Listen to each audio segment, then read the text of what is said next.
Gaetz.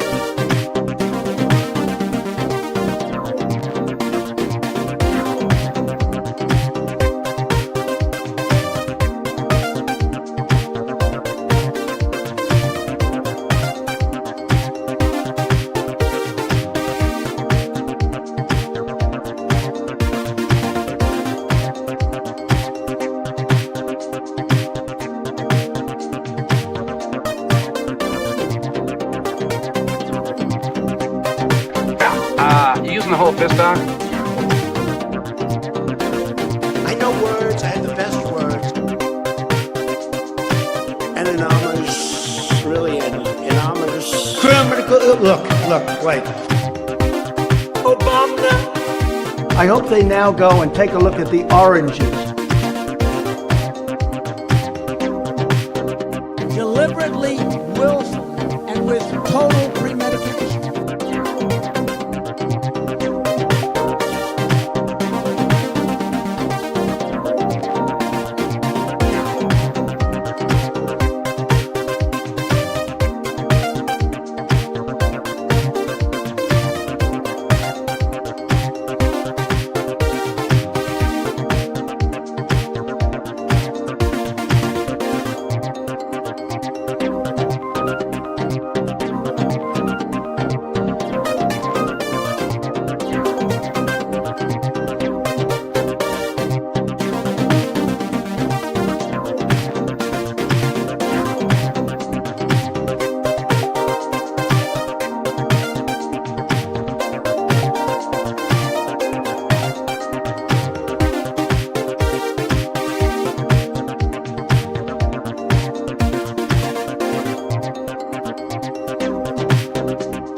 Diversity lottery made a pivotal. I know really. words. I have the best words. The Mueller report, I wish, covered the oranges. And God bless the United States. Michigan gave us Motan. They're not allowed to be offensive, unfortunately.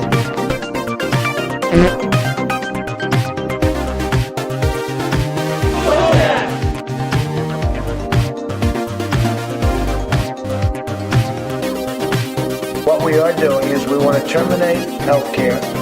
Action replays in magnified portion. Indiana Attorney General would never, ever, not even possible, have happened if I was president.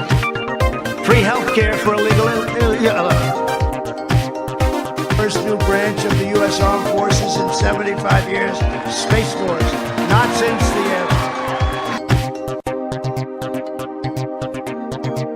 When they gaze upon Yosemite, some people agree, many people don't agree, but I think most people very much agree.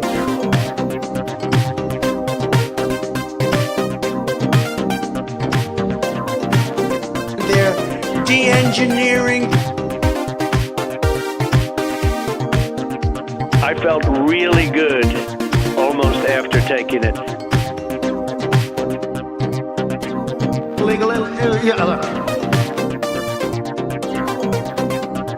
The Burmese executives. So these Burmese, they say, pronounce it Burmese.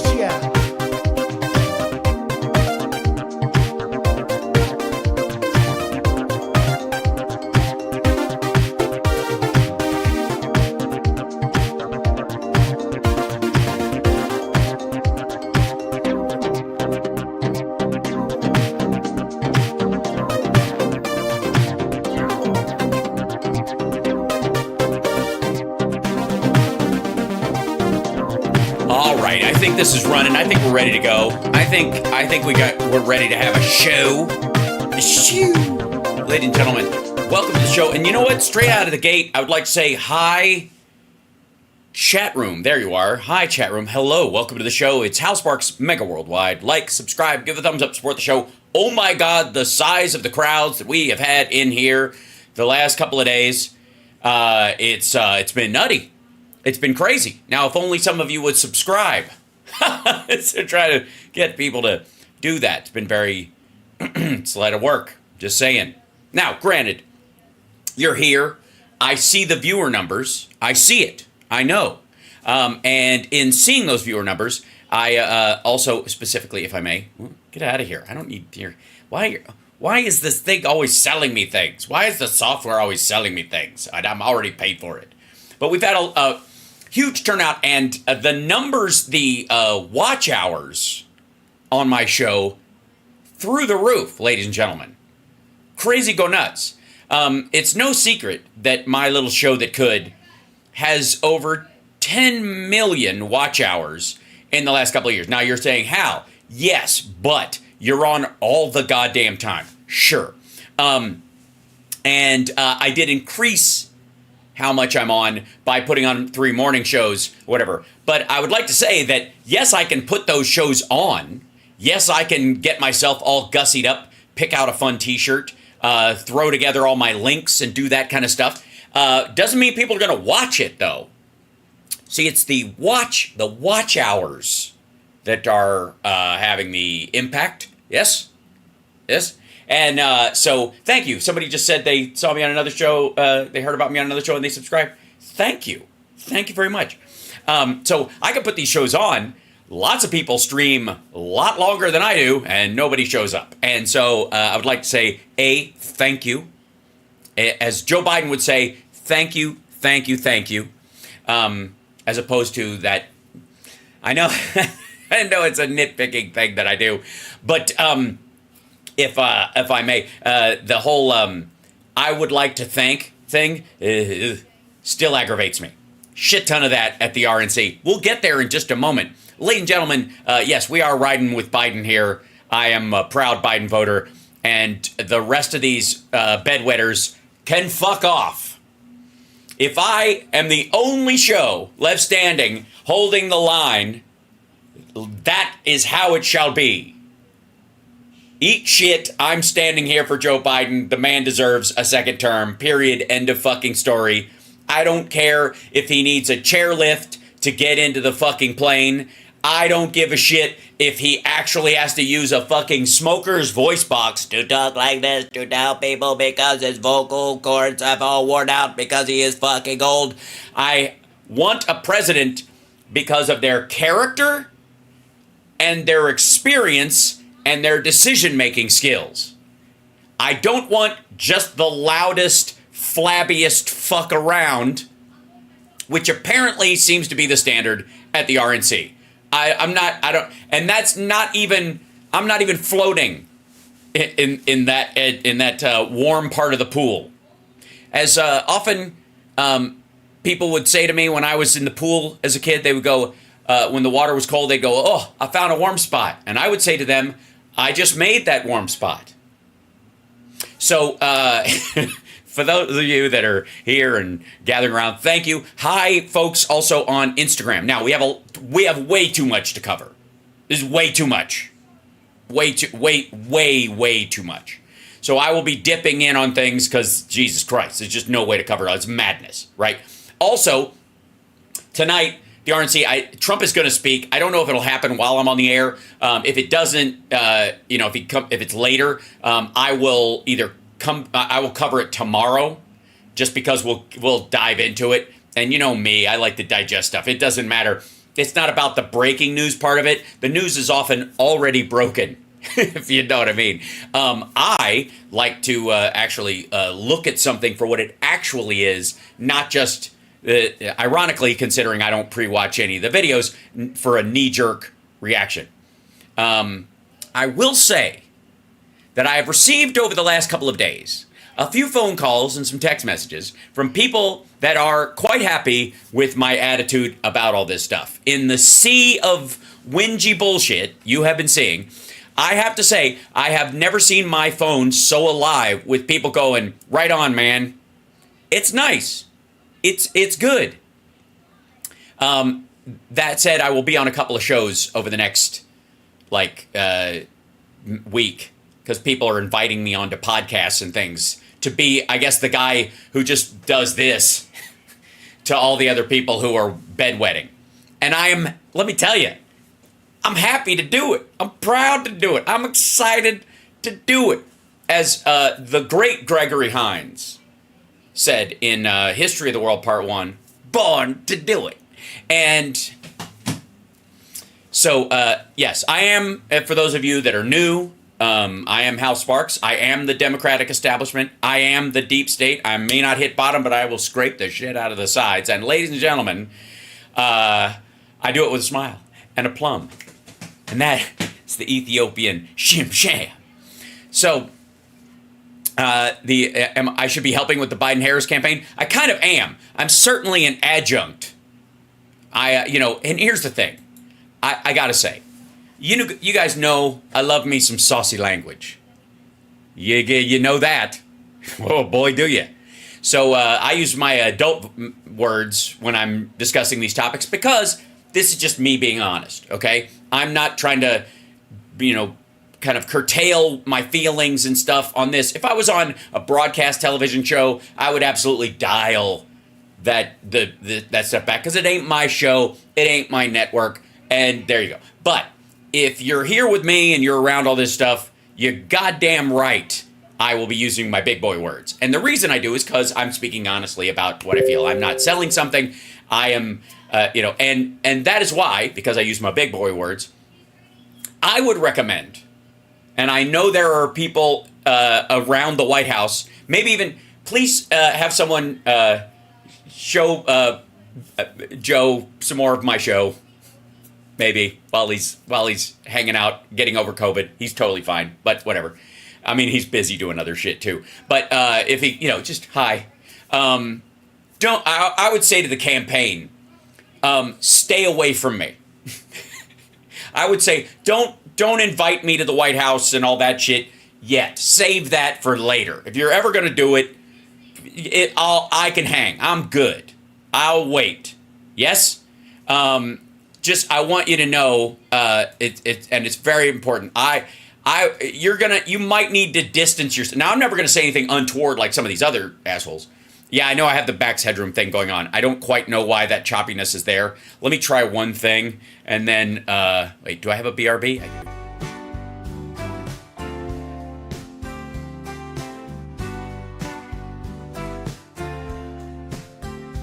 Pardon my dust, things are breaking down.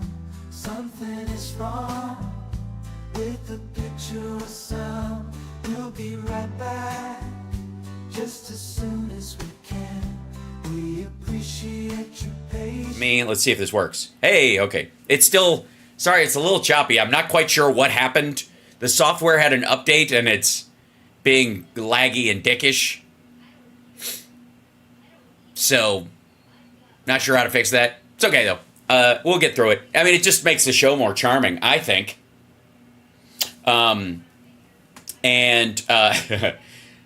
There are, we'll get to some character stuff today. I would also like to say, if I may, excuse me one second. One second. Yes. I did hear that. Yes. I did. Yes, I love Bob Newhart very, very much. I do think it's odd that you're calling me to mention this in the middle of my show, though.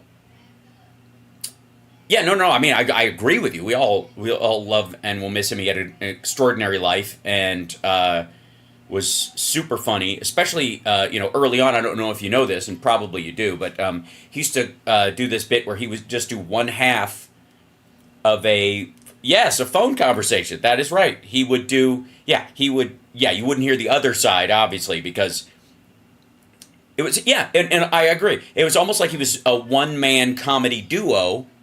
And the silence, he would literally have kind of a, well, I wouldn't describe it that way.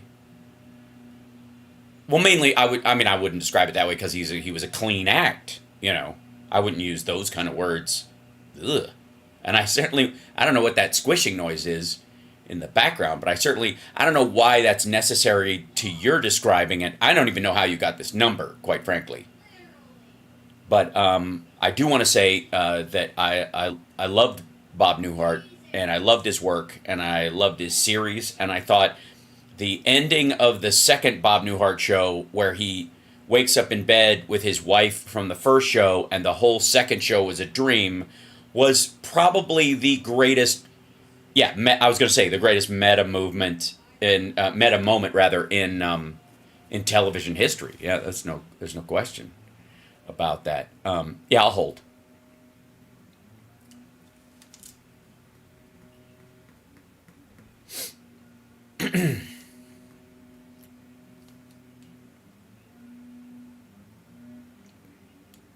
Is that? No. Hi. Oh yeah. Hi. I didn't know where you'd gone, but I thought it was interesting because I've never heard anybody with hold music for just a person. What do you mean? What am I wearing? I'm doing a show. Go call somebody else.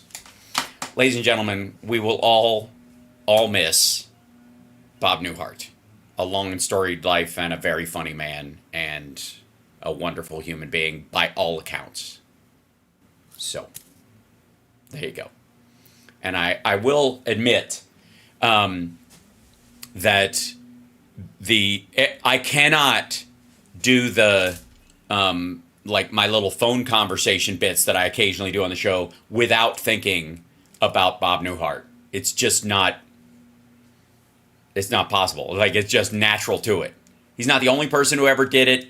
So, one of the greatest moments, actually, in an actor's career was Jeff Goldblum in Annie Hall, which was a one-line on the phone at a party. Some of you may know what it is. If anybody knows what it is, please put it in the chat room, ladies and gentlemen, if you would.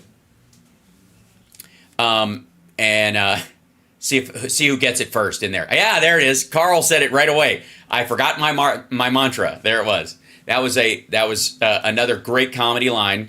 A single one line that Jeff Goldblum had in Annie Hall. Anyways, it was just like that was ubiquitous. The idea that one-sided phone conversation as a comedy bit was around and whatever, but the perfect example of it was indeed Bob Newhart. And occasionally on his series, he would get a call, and the entirety of it would be him. To me, it was like a moment where you could watch Mork and Mindy and Robin Williams would just improv something. So there you go. Anyways, loved him and still do, and what an enduring legacy and a wonderful human being. Have you ever jammed with Jeff? No, I have not. I will say this though. My girlfriend and I went and saw Jeff Goldblum and the Mildred Spitzer Orchestra in L.A. Lou Dobbs passed away. I don't have a bit for Lou Dobbs. Not surprising though, he was a mess. The last time we saw him interview Trump, we were arguing about who was worse. But anyways, I saw Jeff. Yeah, Jeff is a great piano player, and we saw his band play. And he walks around the crowd and he does little moments, like he'll do Jeff Goldblum trivia and stuff like that. And I'm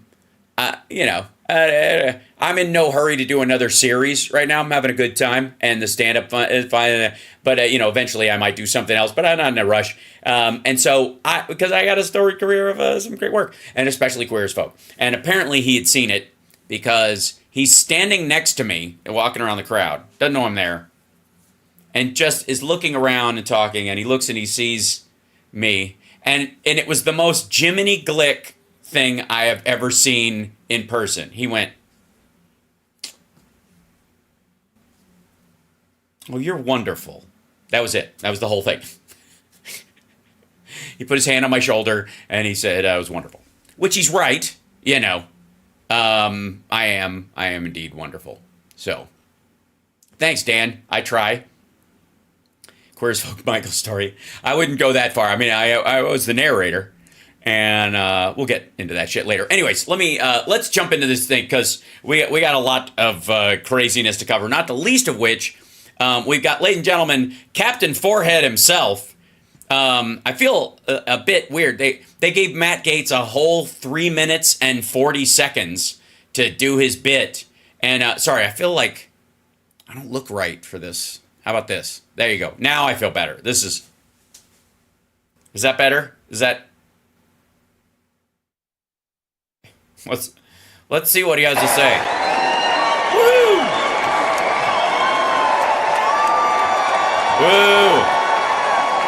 Woo! I would absolutely scream more, but the Botox keeps me from moving too much of my face. It's very difficult. Yeah, USA is good. Donald Trump is unstoppable. Well, I don't. Obviously, you haven't seen his blood pressure lately. Elect him president again, and America will be unstoppable too. Well, we haven't stopped so far, and we've been up against a lot worse. So, you know what's unstoppable right now? The stock market, kind of. Meanwhile, 2 sentences in, he's already got a meanwhile. Okay. Joe Biden's been out of it. Democrats have been hiding the Jesus Christ. His face is freaking me out. real Biden for years. For years? Unlike the real Matt Gaetz, which people have been hiding for years. The guy who was Joel Greenberg's, I mixed up his pedo running mates hangouts where they were going to be the next generation of Jeffrey Epstein's. We saw people in the witness protection program more often than we saw unscripted Biden. That would be a reference, I guess, to the fact that you don't see people normally in the witness relocation program. The problem why that joke did not work at the RNC is because these motherfuckers have a lot of friends in the witness relocation program. So they talk to them a lot. Under Biden-Harris, America has fallen sicker, lonelier, and poorer. So you're saying you haven't had time to snort Viagra and shotgun energy drinks. Okay. Because it's just, I mean, you wouldn't in a society that was as fucked up as this. Under Trump, we prospered. We were richer. We were deader. We were sicker. Our cities were more on fire. Inflation was low. Because everything was low, except the death rate from an easily preventable disease. And there were 2 genders. What, top and bottom? Under Oh, Biden-Harris, inflation has gotten so bad you can no longer bribe Democrat senators with cash alone. You have to use gold bars just so the bribes hold value. That's great. And do you have any idea how expensive Botox is? Nobody can even afford it. Yeah. You have to use rattlesnake venom. The poor man's. I had to go down to Texas and just push my face into every dirty hole I could find until something bit me. And now I can't blink. Oh, the swamp draining will recommence soon. Oh, yes. Oh, the swamp draining will recommence. Sorry, how? I thought it was already drained and then it's that long a process. The swamp draining. Is it? You sure it's not a filtration system so that the specific kind of alligators you hang with? Maybe some of them have to are gluten free or have peanut allergies or something like that. and I will be President Trump's strongest ally in Congress to pass term limits. On myself, so that we can turn Congress into a bribe factory. Stop taxpayer funding for political campaigns. Just hold on. We're going to stop taxpayer funding on political campaigns and have term limits, which basically means you'll never get into office unless you accept bribes. There will be no other way to afford it. We'll make sure that only the rich can serve. And, serve themselves. I'm sorry. I'm sorry to use the word serve, except when someone needs to get a Diet Coke for Trump. To ban members of Congress for life from becoming lobbyists, and for the same reason, you don't... Yeah, because you could just go work on the board afterwards. And nobody wants to do the lobbying. Who wants to do that part? Fuck that. Don't let the referee bet on the game. Ban members of Congress from trading individual stocks. That's right. Now you just do ETFs in packages so that you can do, say, if you're on the military committee, you don't have to pick and choose individual military stocks. You can just pick an ETF or one of the funds around military stocks, and you can just buy that. And nobody knows which military company you're favoring over the others anyways. That way, if you bet on individuals, they can catch you being bribed. But if you can only do funds, then nobody will know what you're up to. That's good. Also, outlawing head bobbing. This is also a good thing. Turning left and right and head bobbing like this. Yeah.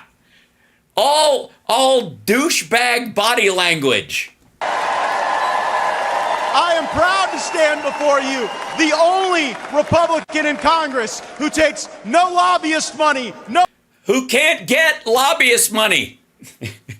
It's not available. I had some, and then the Joel Greenberg thing happened, and it all dried up. So what they do is they give it to my dad, and then he bounces it to a super PAC that I set up. So, yeah, it can't come directly to me because nobody would fucking... PAC money. It's not good for me. I work for you, not them. Well, I mean, obviously, the idea is that they just save it up until I leave, so, yeah. President Trump, he'll never defund our police, but he will... But the FBI, I mean, the federal police, which is the only police he can actually defund. It's the only, which are obviously the ones coming after you and your friends because of the interstate sex trafficking that you're accused of. That's the FBI, obviously. Local police, don't worry. Police in Florida, even though you're a well-connected second-generation politician, there's a chance, they'll come after you. But if he'll defund and get rid of the FBI, you'll dodge that bullet. No pun intended. Foreign aid to countries that hate us. So he's not going to help Russia by undermining Ukraine, which would be basically a sort of a contribution in kind. Cool. And President Trump understands that if it isn't racist to check ID for a hunting license or welfare benefits or a fishing license, then it is okay to demand... people that don't... nobody's entitled to welfare benefits. You have to apply for them. And also, if you'll notice the license part, that's also a secondary. You don't have a right to a license to do something. That's why they can license it. No one needs a license to vote. That's not how it works. Also, hand everybody a free fucking... I'm for the Republicans want to give the nation, everybody in the country, a national ID for free that no state agency can take away from you and that's only able to be used by you. Oh, no. Oh, I'm sorry. What? I'm sorry. 1 second. Hello? Oh, that's... Yeah, a national ID is Mark of the Beast? My bad. Sorry. Sorry. Yeah, no one shall buy or sell without his mark, so that's what you think. So So state IDs aren't the mark of the beast, but I see. But wouldn't that be worldwide? Hello? All right. An ID to vote everywhere in this country in every election that's held.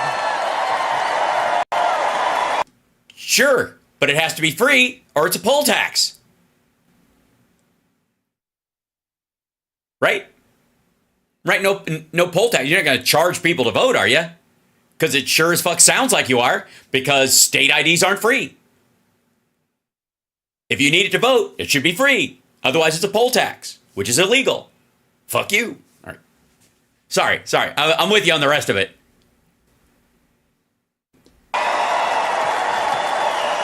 Look, one black guy who's like, man, I feel singled out.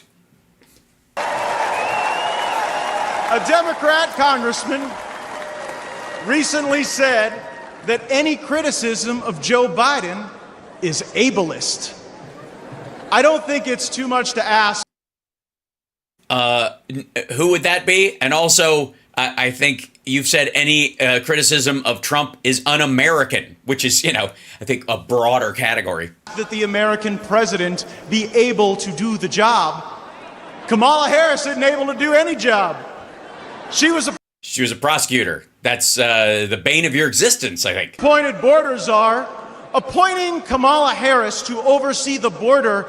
The commented joke waiting to happen is like putting a fox in charge of Chicken City. It's like putting Kamala Harris in charge of the border is like putting Sleepy Joe in charge of my stash of edibles. Appointing Kamala Harris, border czar, is like appointing Donald Trump in charge of making sure that Jeffrey Epstein can't get his hands on local high school teenage girls in the West Palm Beach area. Something like that. It's like appointing Bernie Madoff to oversee your retirement plan. It's so funny because it's not, that would be the guy that would steal it. So the idea is that I suppose she would have to have a bunch of illegal immigrants working for her to make that joke work. But at last I looked, she does not own or run Mar-a-Lago or Bedminster or any of the Trump facilities and buildings all over the entire country that, of course, hire undocumented workers all the time. I mean, I'm just saying, I know you're going after Kamala Harris of this, but I think it would be fantastic, if you tried it with Trump, because it would be almost like a 1-to-1, President Trump has shown the world what he is made of. Pudding? And now we will show the world what America is made of by having his back. Well, if you're going to have his back, I would say arguably wear rubber gloves, because apparently the diaper leaks a lot, and it balloons out, and then it goes to the sides. So maybe you're best if you're right behind him, but I doubt it. I doubt it. And I also think you're not going to get the best position. Other people have jockeyed for the mid back. You're going to be stuck with the base of the right thigh. I think probably, Matt, because no one likes you. How about the choice President Trump made for a running mate? How about that? How about that? Nothing's more hillbilly than a Yale graduate. The elites are going to tell you that Yale isn't a down-home country school, and that's what they would say. That's what the elites want you to believe, that Yale isn't in Appalachia, but it is in its own way.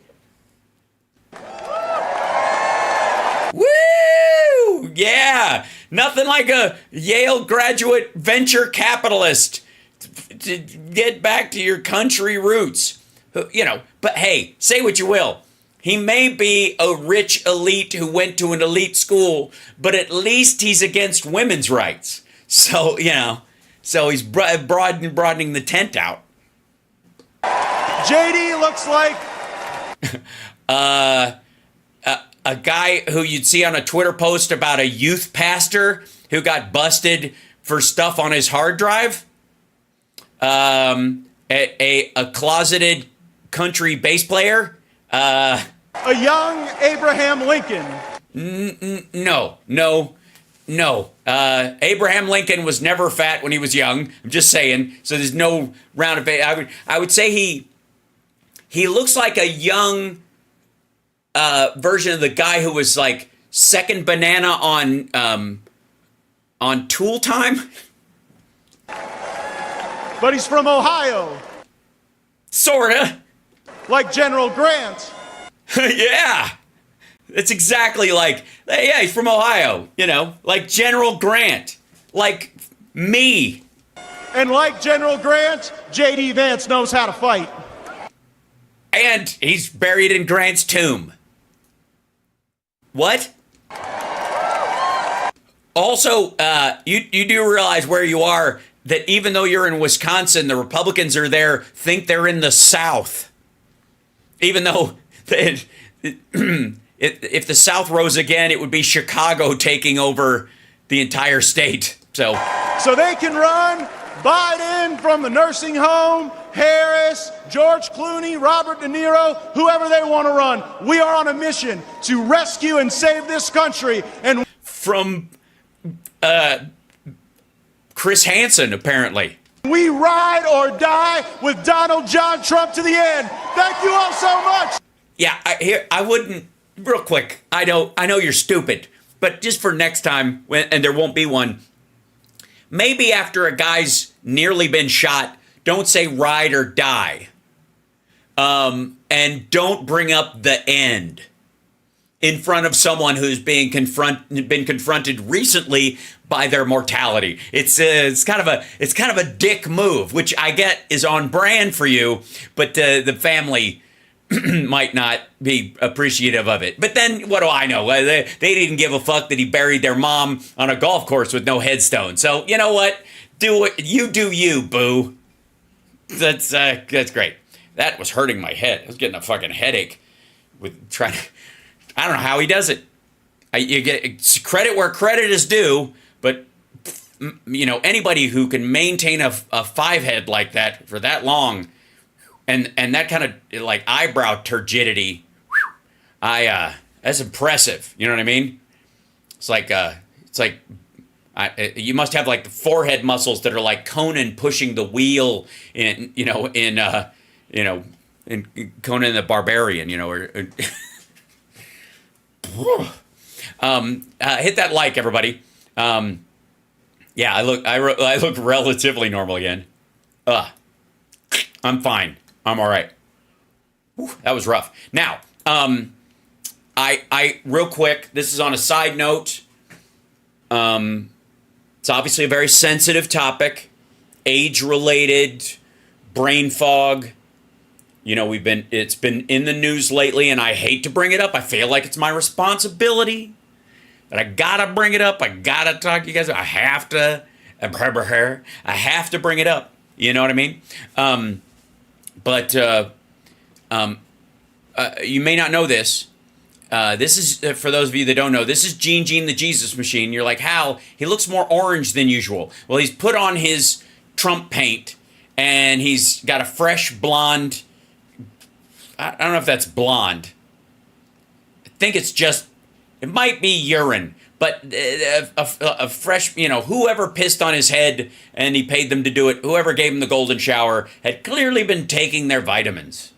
Anyways, this is Gene the Jesus Machine, and he's on Flashpoint, which is Kenneth Copeland's money-making right-wing news aggregate Christian prophecy site, something like that. Anyways, I'm worried about him, and I don't know why someone isn't addressing this, but I'll show you. I'll show you. This happened, and there's just no two ways about it. This is it's bad. Here, I'll show you.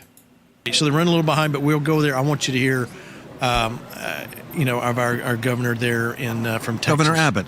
Yes, thank you. I went blank there. Governor somebody. Governor Abbott. Governor Abbott. It's too many names this week. Yeah, I know what you're thinking. Oh, dear. Obviously, right after this moment, which was very embarrassing, where he had to be helped, Lanny Walnuts was there with Mike Pillow, and Lanny Walnuts has the same IFB, so that somebody in the booth said the name. That helped Gene the Jesus Machine actually say it. And obviously, right after this, I don't have to tell you, he stopped the show and apologized to Joe Biden for mixing up a name in a clip that he had mocked about a week ago. And I think that showed character on his part. And sorry, 1 second. Hello? He what? That wasn't him doing the online apology. That was not him. Oh, I'm sorry. I thought I could have swore. Oh, it was who? It was one of Jeff Dunham's puppets. Oh, well, that's why. Yeah, I always get Gene the Jesus Machine, and the old puppet mixed up or whatever. Yeah, on a stick. Yeah, that's stupid too. Anyways, thanks for letting me know. I appreciate it. Yeah, apparently that didn't happen actually, and Gene the Jesus Machine said, talk shit about Biden for getting a name, and then did it on his own fucking show. Whoa. My drink overflowed. Hold on. What in the world? This is what I get for drinking carbonated tea. It looks like a beer. This is Club Mate. I'm trying it for the first time. It's mate tea, but it's I guess when it warms up, it gets foamy. Oh yeah, that's good stuff. Now my floor is going to be all sticky again. So, all right. That's what she said. She did. That is so true. That is so true. She did say that. She didn't say it. I mean, she wrote it on the mirror in lipstick. But yes, it's yerba mate. It's a tea, but they carbonated it, and then it's been sitting here getting warm, and I tried to take a sip. That was my fault. I blame myself. Yeah, I'll clean up afterwards. I always do. Do you have any idea what the fuck my show room looks like because of all the props and shit that I don't even remember. Oh, by the way, I have dueling fart guns now.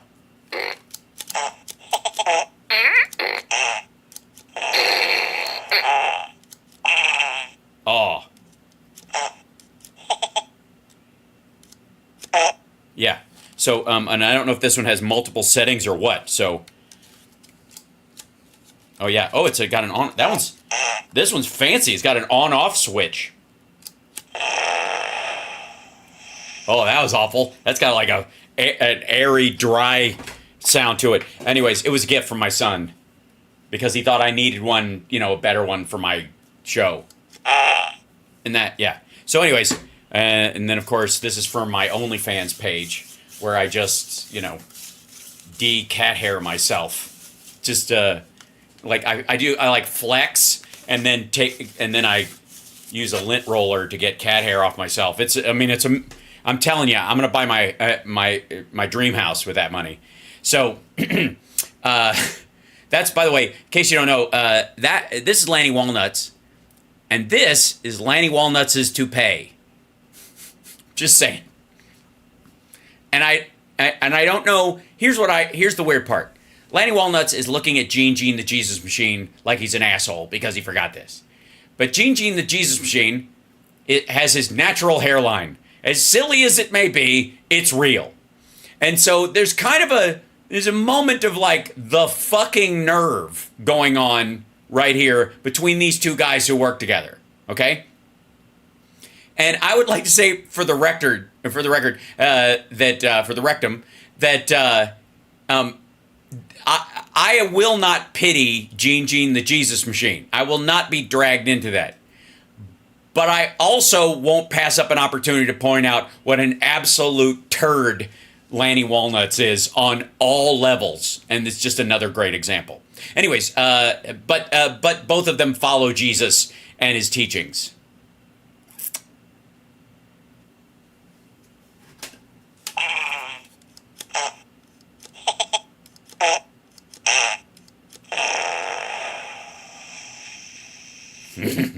All right.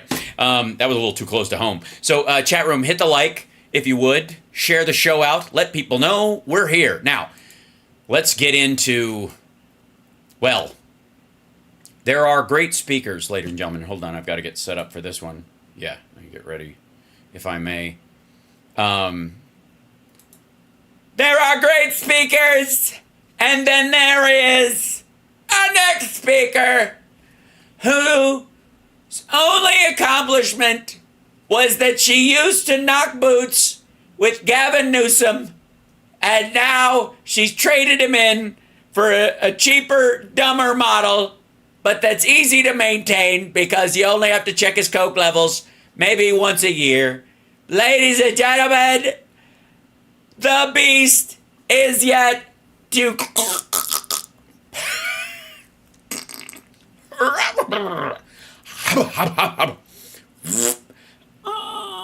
Fuegan. Now, I'm kidding. I love her. Love her! Let's see what she has to say. Ladies and gentlemen, this is, this is my featured speaker. Eat this, Hulk Hogan. And I mean that for Rizzle. Here we go. Kimberly Tinfoil at the 2024 RNC. Woo! And I'd like to remind everybody that don't forget the Tax Network USA. Settle your back taxes, and there's a big IRS with a circle in it and a line through it. Because the way you settle things is to, I guess, target the organization coming after you. Okay, anyways, whatever. I'm just glad it's eating up a third of the screen. Good evening, ladies and gentlemen. Okay, she forgot where she was already. Like you, I have spent much of my time the last few days in prayer. Oh, in prayer. I thought she was going to say in an esthetician's chair getting marzipan injections. Because that's where I've been. I don't know about you. And I know that God has put an armor of protection over Donald Trump. Right. Unlike his wiener when he had sex with Stormy Daniels, of which there was no armor of protection at all. Also, apparently, God was so busy, and maybe he should lose some weight, because God apparently used up all of his armor of protection and was unable to, he just didn't have any left over for the people that were killed and wounded. But who cares, right? He looks so attentive. Oh my God, you know what? Katie Tur is right. He looks serene. He looks focused. He looks like, dear God, that nunt is just brutal. Like, why can't you warn people? That is awful. Part of me just wants to take that sanitary napkin off his ear and put it on his chin. This is frightening. Don't ever. You can't spring that on people. Anyways, back to what he was saying. Yes, he looks like introspective, like he's dreaming dreamy dreams of a future where everyone has moved on. We are all reminded that no matter what your esthetician says to you, you should never get raw, unpasteurized peanut butter injected in your upper lip. The texture's all wrong, the puffiness will not settle, and it's not attractive.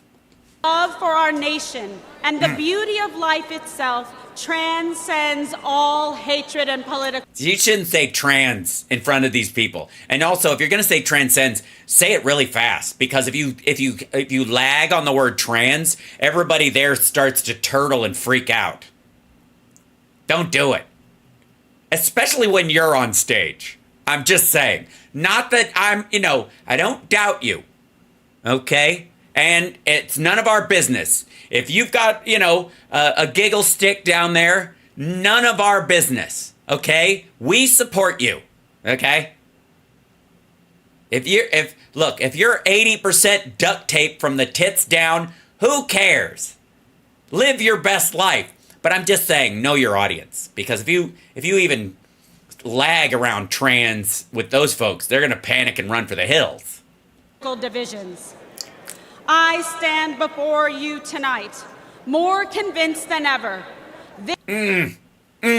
Sister, don't be afraid. Throw around those, you know what, lead, anytime you're talking, you should lead with your eyebrows. That's what I do. Just, like that. Oh, it's so good. It's so good. She's so good at this. Like, it doesn't seem like performative intensity at all. You know what I mean?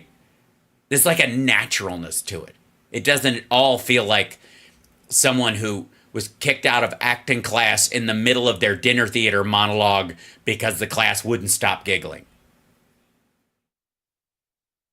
It's not at all like that. Some of you think it is. It isn't. This is the most important election in our lifetime. Well, that's because the other ones are behind you and there are none in front of you. After this one, that's it, sister. It ain't the Trump family. Eric's not running, okay? Don has no shot. And if you guys don't get Vance in there, Peter Thiel is going to be pissed. He's going to yank the funding. And by the way, yank the funding is a game that Kimberly and Don play, apparently. And I just think it's a mistake. Never play yank the funding unless you're married. That is for married people who've been married a long time, years even. This election will decide the fate of our great nation. Real quick, why are you trying to talk like Churchill? And also, it sounds is a little bit of like Morse code, or you sound like a telegraph fucked an elephant. There's no reason why every word should sound exactly the same. And thus, ladies and gentlemen, and good evening, and to all our ships at sea. It doesn't work. And that is why we must elect someone who works apparently in the great Amway counter in the sky. Why are you surrounded by pink clouds like the angel of foundation? It makes no sense. Why the pink clouds? Seriously, it looks like you're hiding a gigantic Jesus fart. That's what it sounds like. You float above us all on a cloudy cloud of Jesus farts in the sky. President Donald John Trump. I wouldn't focus on John either because it makes people think of the toilet, and then they're back to wondering if you have a giggle stick. It's just, have you guys worked on any of this? Get someone, please. Just, here's what you do. I will do this. I won't say I'll do it for free because I absolutely will not. Life is too precious. But I would gladly hire myself out as your red flag attendant. And so what I'll sit there in front of you. I'll just sit down in a little chair and you give your little speeches, all you, whatever you're going to do. And I will just red flag, like that. And I'll let you know. It'll be like a sporting event. It'll be lovely. And then you can just fix the things. Now, granted, I understand you wouldn't notice because you're wearing a red flag. It's a dead giveaway, sure. But the important question on everyone's mind is, where's Melania? I'm kidding. You don't look like stunt Melania at all. Also, congratulations on Trump making you married to Don Jr. That's fabulous because he's the super president and he's got total immunity. So he said you were married and you guys haven't had a wedding yet, but you are then, I guess. Because if Trump says it, it's like declassifying documents. He declassified your relationship and now you're married. You're now classified as married.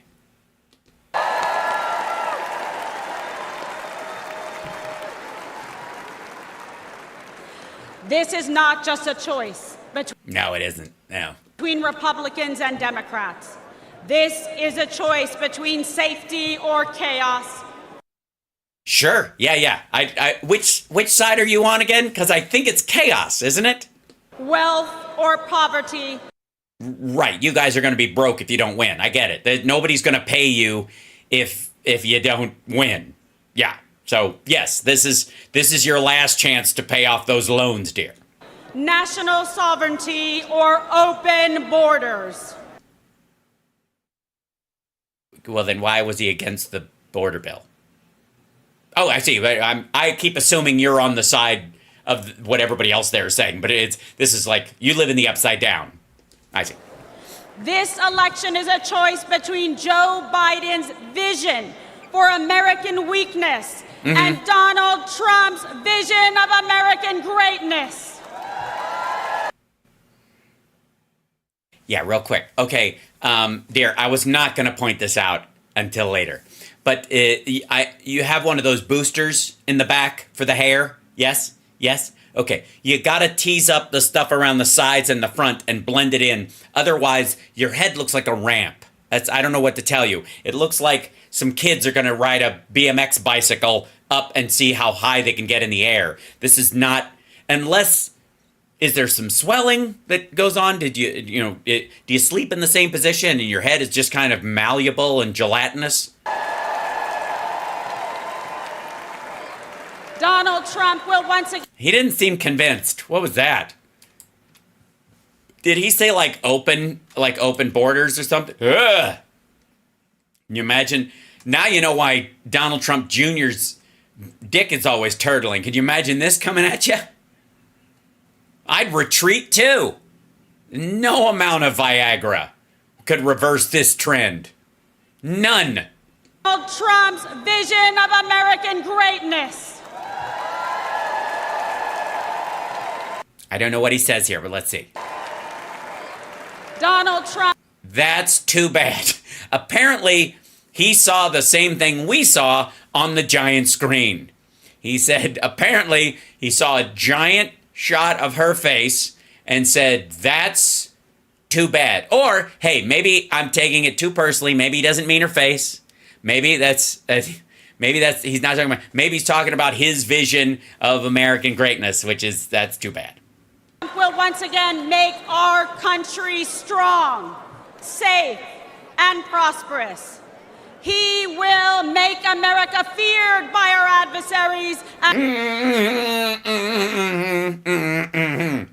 Now listen, this is getting very man in the high castle, and I appreciate it. And it's like, honestly, if it was up to me, and they were doing a touring company of the Hunger Games, sister, let me tell you, you'd be in the top 20 of people who would work cheap. But, yeah. And respected by our friends. Those friends would be whom? Because right now it's Kim Jong-un and Vladimir Putin and Xi Jinping and who? ISIS? And most importantly... You wouldn't lead with what the most important part is? You know what? You're right. Save it. He will always put America first. Oh, like those old Ku Klux Klan coins that they passed around in the 20s. Yeah, I remember that. First in what? Like, if he was like betting in poker and he's run out of chips and you have to bet your car or your building you have or your house or something, but he's like, oh wait, I've got America right here. I'll just bet that. After 4 years of Joe Biden's disastrous America Last agenda. And it's annoyingly rocketing economy and stock market. Anyways, go ahead. Our country is more dangerous. Well, I mean, I understand that your potential pseudo father-in-law was somebody took a poke at him, but he's in your party, so I don't know how to help you. Vulnerable and impoverished and... Ew, vulnerability is something we do not do. So again, you might as well say trans again. Don't say vulnerable in front of these people. Anyone had thought possible.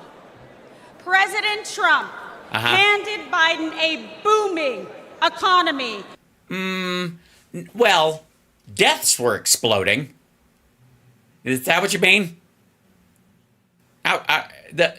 The economy had fallen down and gone boom, I think. And a strong nation. Well, obviously, unless they caught that disease and they weren't vaccinated yet, and then you end up without a ventilator. All Joe had to do was leave it alone and take a nap.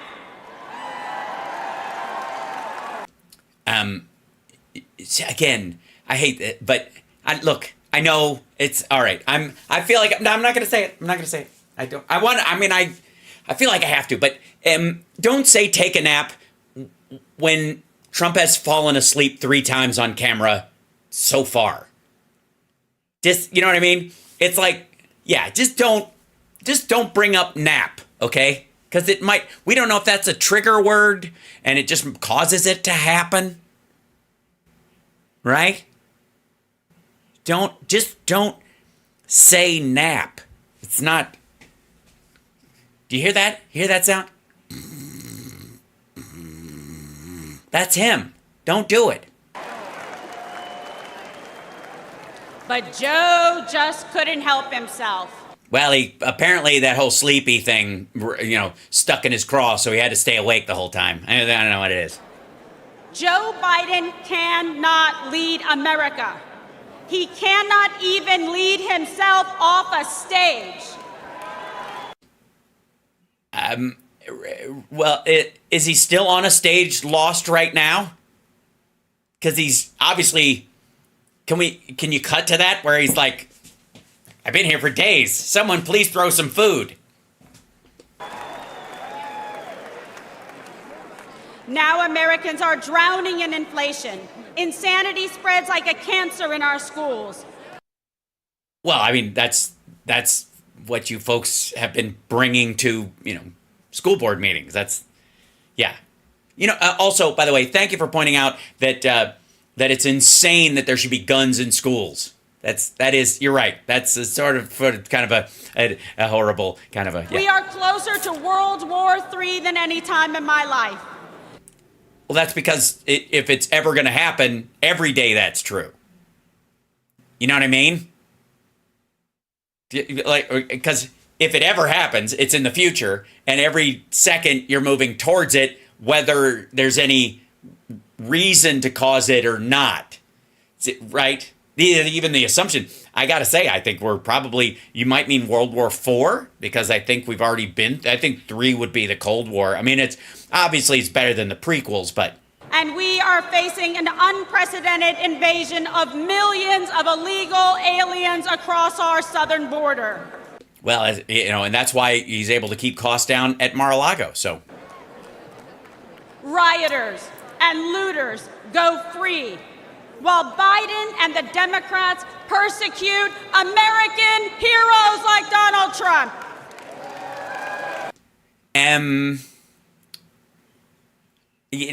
All he had to do was not take loans he didn't deserve.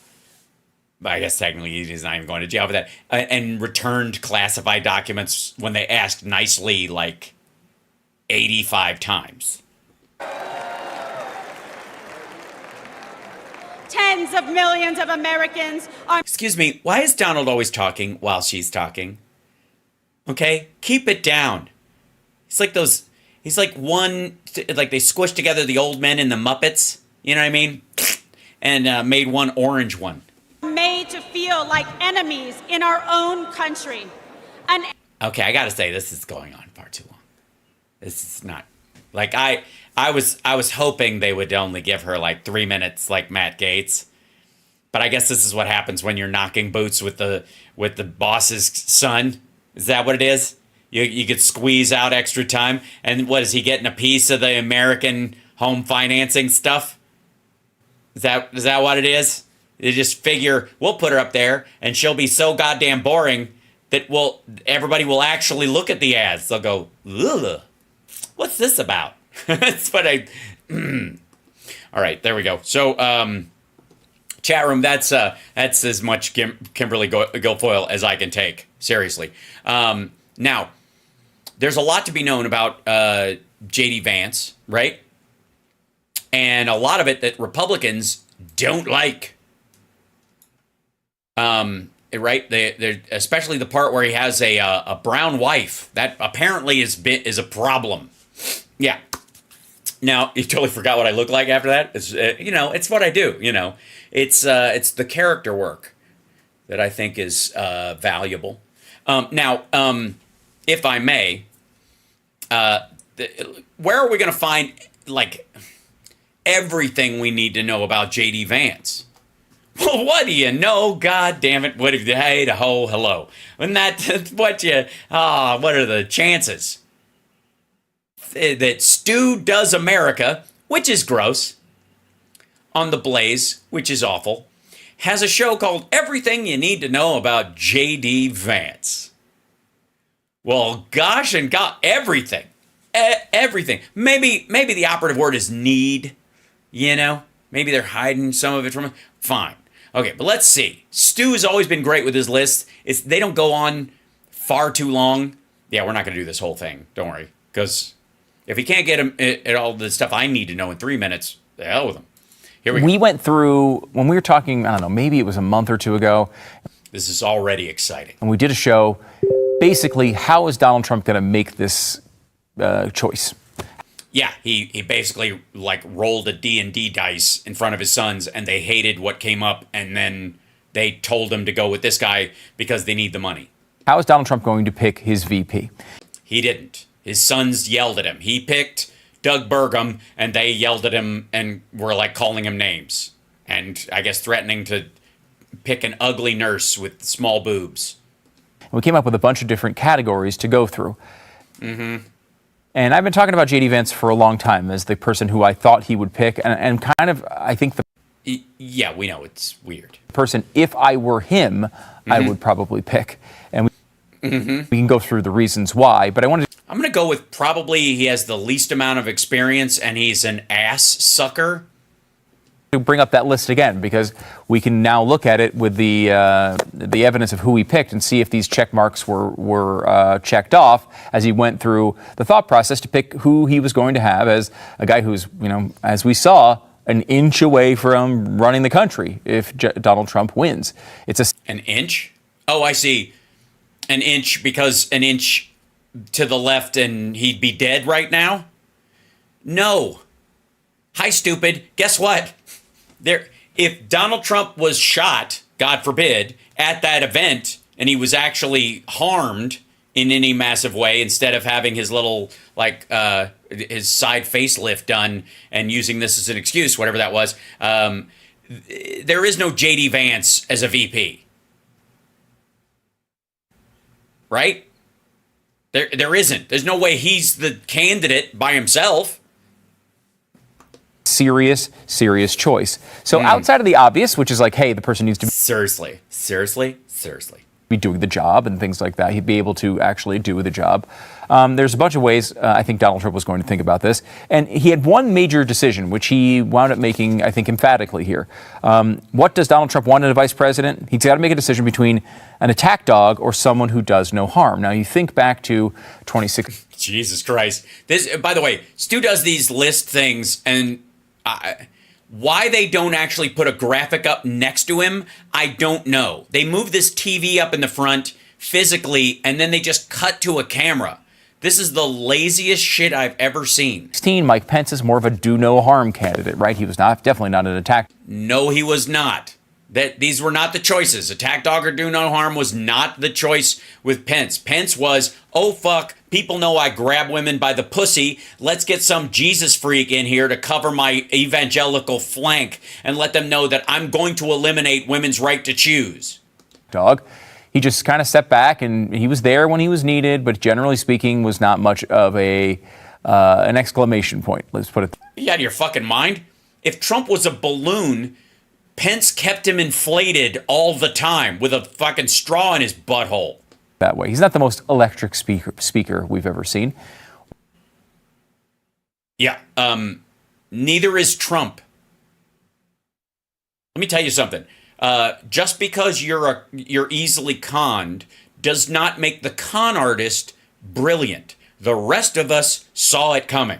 One of the things that I think was fascinating about this choice as opposed to 2016 is that he has to make this choice again because he sent people to murder the other guy. Is the position Donald Trump made it from. And the weakness? Reason why he went with an attack dog rather than a do no harm kind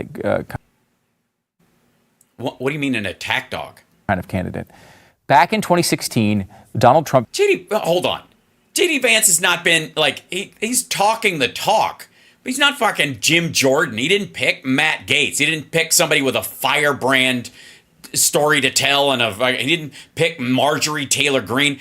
J.D. Vance isn't a fucking attack dog. He's a money man. They're hoping to get access to funds to finance shit outside of this. The Trump Media Group and all this kind of bailout truth sinkhole and shit. This isn't... J.D. Vance isn't an attack dog, you dumbass. Or they wouldn't be afraid of him going up against Kamala Harris. Picked his vice president from a position of weakness. He had won the primary, but he had not united the party. There were still lots and lots of questions. People did not want him. People threatening to go third party. He wanted to bring as many evangelicals. He had just been caught on tape. You know, they'd heard a tape of him saying he sexually assaults women, and he was unapologetic about it. Hey, back then, he was in such a weak position, his wife had to go places with him. Now he's totally shaken off that shit. Under his banner. This is a guy who's saying 2 Corinthians at the time. Like, he's not exactly a believable religious, person for a Thanks, Stu. Well salvaged. A believable religious person, like guy. A voter that wants that type. A Christian, a real Christian. Say it, you dumbass. A fucking Christian. He's not a Christian. He doesn't know shit about the Bible. He couldn't, if you put a gun to his head, he couldn't do John 3:16 for Christ's sakes. You know how I know? Somebody shot at him and he still doesn't know any Bible verses. Type of candidate. And so he brought in Mike Pence, who is a believable religious person. He really... Why is Stu afraid to say Christian? Is that weird? Is still a true religious, believable person. You sound like Paul Manafort. Yeah, that's our, that he's a religious person. That's our position. That's what we're saying. We say the thing about being him religious person. Matters to him. Say Christian, fucko. You're on the blaze. Good Lord. And it helped secure the base. Obviously, the Supreme Court also helped there as well. But that was like, hey, I'm weak in this area. I need someone to help me with it. Yeah, and then he went, fuck it. I could be weak in this area. I don't give a shit. That's not. It's the opposite of what he's doing here. 2024, Donald Trump. He's weak in the money area. He's picking from a position of strength. Now, look, sometimes you make bad choices when you pick. Well, yeah, like when Glenn Beck decided, let's give Stu his own show. From a position of strength, because you believe there's hubris involved there. You believe you're infallible, and you're like, I can pick whoever I want. I'm going to pick the guy I want the most, even if it's not going to help me. And there are... Yes, and he picked Doug Burgum, and his sons screamed at him because they want Peter Thiel's money. Criticisms that have been made on this pick based on those arguments. But that being said, Donald Trump, I think, rightly believes the vice president is not going to be the factor that wins or loses this election. Well, it's certainly not going to help him out broadening the base and getting back those fucking Nikki Haley voters, is it? It's certainly not going to bring women around to voting for him, is it? And he decides he wants someone who's going to go out there and fight for him on television interviews, who's going to... Yes, who's going to say the exact same shit he's saying, but dumber, if that's possible. Do a good job as an attack dog, and that's the direction he went in. Another factor in picking a vice president for Donald Trump, someone who addresses a specific group. This is a very traditional thing. I'll pick someone from a particular state that I want to win that's close, or I'll pick a woman or a person of color to address. Yeah, hey, asshole. You're talking about the Republican Party. So you can kind of dispense with the whole woman, person of color thing. You can believe that Democrats do it, but that's none of your fucking business. You have no say in that. But let's be abundantly clear. If Donald Trump picks a woman or a person of color, or God forbid, both, he loses more voters than he gets. Because that's the party you represent, dum-dum. I'm not even remotely kidding. You don't actually think fucking Nikki Haley was a possibility as an overall candidate in the party, much less a VP. You don't actually think he was going to pick Tim Scott, do you? You don't actually think Ben Carson was really in the running. Are you fucking insane? J.D. Vance's wife is brown, and these motherfuckers are flipping out. His wife. His kids are mixed race. And your party, your viewers, your supporters are attacking him over it. Don't fucking float this bullshit that, you try to lock down a group of people. So you pick a black person or a brown person or a person of color or a native person or a fucking woman or somebody in the LGBT community. Get the fuck out of here. Trump wouldn't have even picked Rick Grinnell if he knew he was gay. He found out after. They just can't run from him because the dude can't stop blowing him, figuratively. It's that particular group. And that's the way a lot of people talked about this leading up. I kept saying this on the air. No, they didn't. Stu. Booby. Come on. Nobody was saying he's going to try and lock down a group he's weak with, like brown people or black people or women with a woman or a brown person. But nobody. Fucking nobody. Particularly on radio, I said it multiple times. Everyone keeps telling me he's going to go with like a woman or a person of color, and I think he could have gone. Really? On with some of those people. It's definitely possible. I think they were in consideration. I mean, Marco Rubio, by all reports, was one of the final three. No. Marco Rubio was included simply so Trump could debase him again.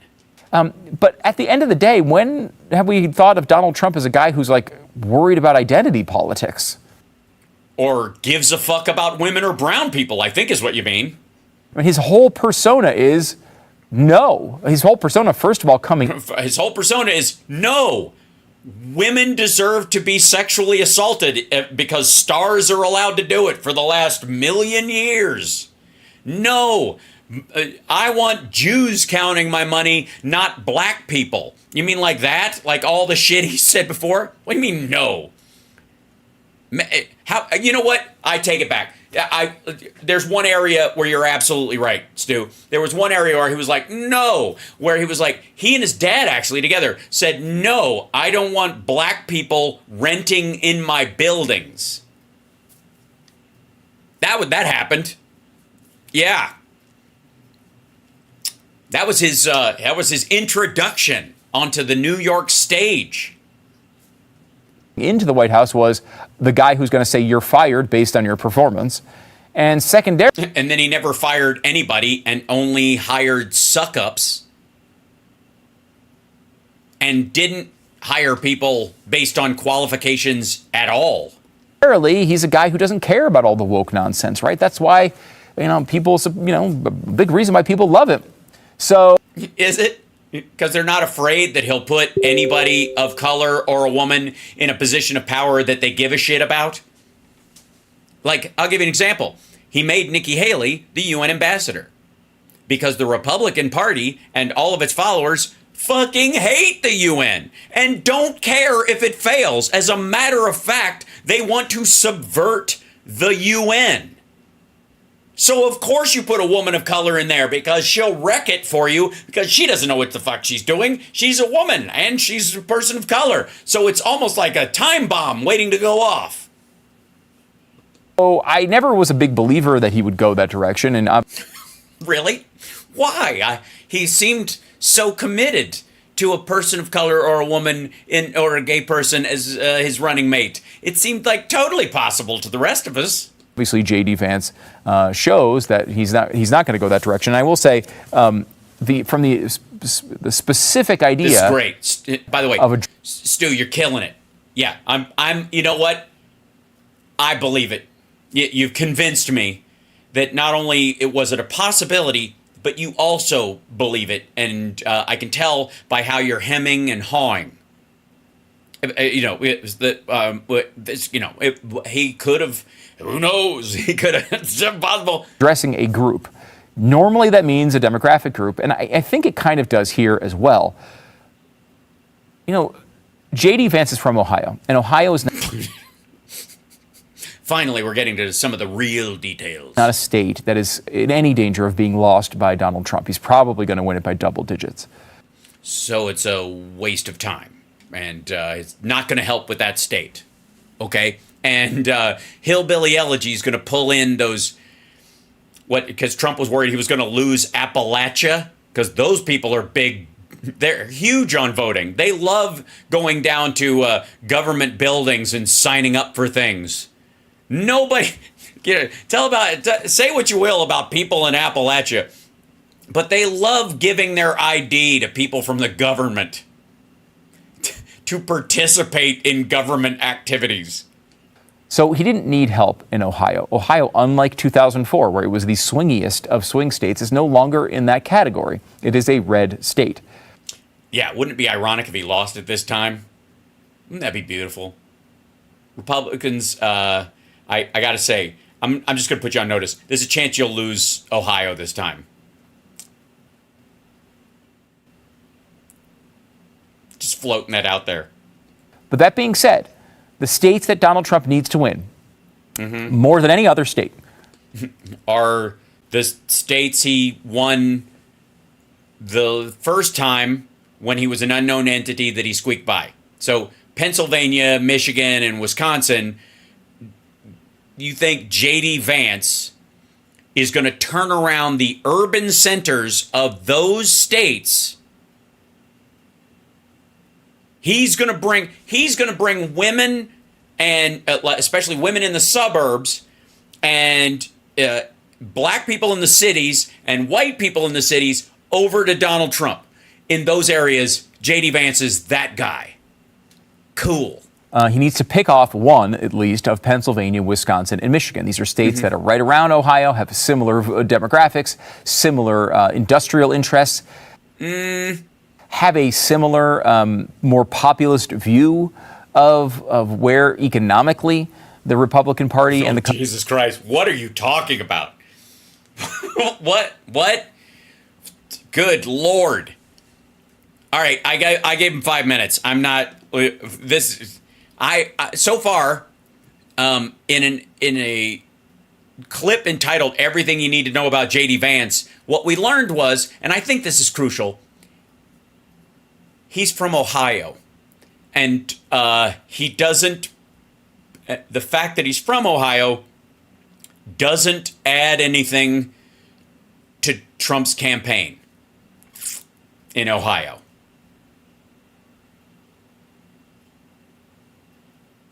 I mean, what can I? You can't argue with success. They have a very big studio. They're very well-to-do, very rich. By the way, hit that like, subscribe. I'm ice skating uphill against, obviously, channels with millions, hundreds of thousands of followers. Now, I know what you're thinking, how? But your viewers are real. I know that. You know that. But the numbers do help when I'm, competing in the in the arena of bullshit, which apparently where numbers are king. And I'm not going to buy any like fucking rusty trombone. So there. Now, there are. I think that we should go back. Let's dip back into the RNC if we can. Hold on one second. I want to open up one other thing. I represent legions. Legions is more like it. Okay. Pop this down. A dink. There we go. Where'd you go? Damn it. I opened a page and then it went away. So go away. All right. Here we go. And yeah, I'm going to show you this. Give me 1 second. Let's scroll this up right now. This is obviously, hold on. I think I have to reload this. Yeah, here we go. Obviously, one of the numbers you're going to hear a lot. Ladies and gentlemen, I'm Tom Brokaw, and ladies and gentlemen, let me tell you a story about how numbers are playing a very big part in our understanding. Demographics, poll numbers all over the place, well within the margin of error, but shocking vacillations and ping-ponging back and forth, well below the 3% margin of error in everything, but still huge, right? Huge numbers. Now, and I can understand why people would go, there's been a 2%, a 1% swing, a 3%, a 5% swing in, which, is for Biden, but, it's after the debate, so it's got to be bad even when it's good, right? I get that. Yeah. So, but there's a number that I do think the news is avoiding talking about. There is a number that I don't know why. Maybe Democrats are just afraid to deal with it. Might be that the Democratic Party as a whole, because of Biden, they're very afraid of a particular number that that spells trouble in their mind, and that would be this one. The Dow is now 3 days over 40K.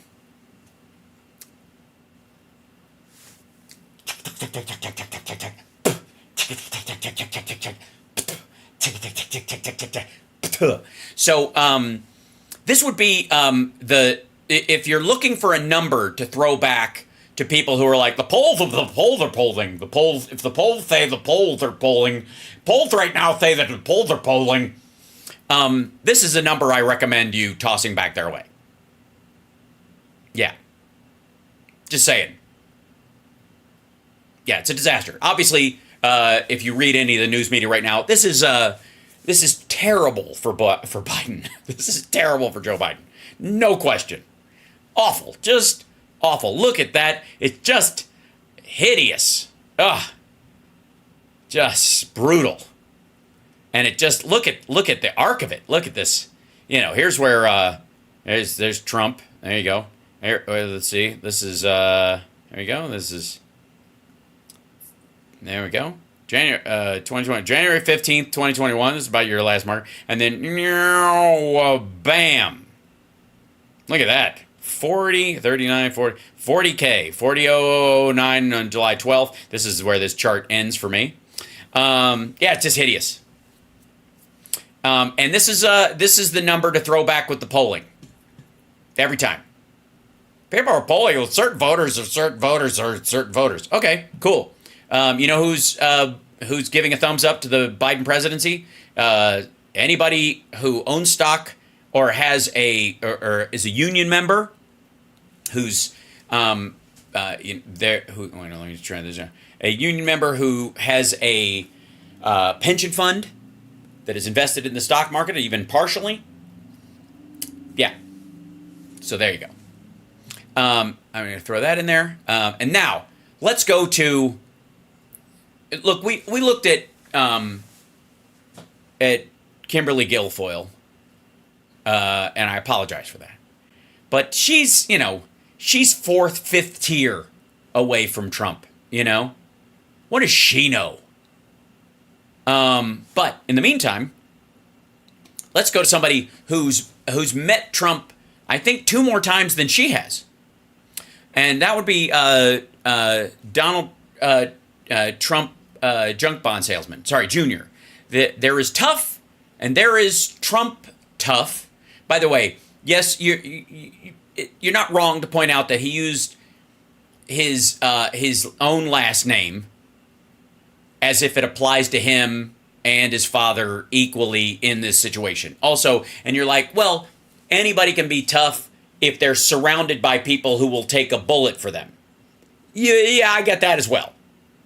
I can see where you might be, but hey, look, say what you will about him, but he's the only person who's ever grown a beard and made his chin smaller. Let's hear it for Donald Trump Junkyard. A lot of proud moments this week from my family. Really? Thank you again, guys. Really appreciate that. That's not easy. That's the first time. I mean, this is what we call a large crowd for a speech, so incredible work, Kai. Why they had to pay people to show up again, like the rallies? Now, Back Why do people think that was a joke? to business. Great work, Kai. Getting these fucking people in here. Guys.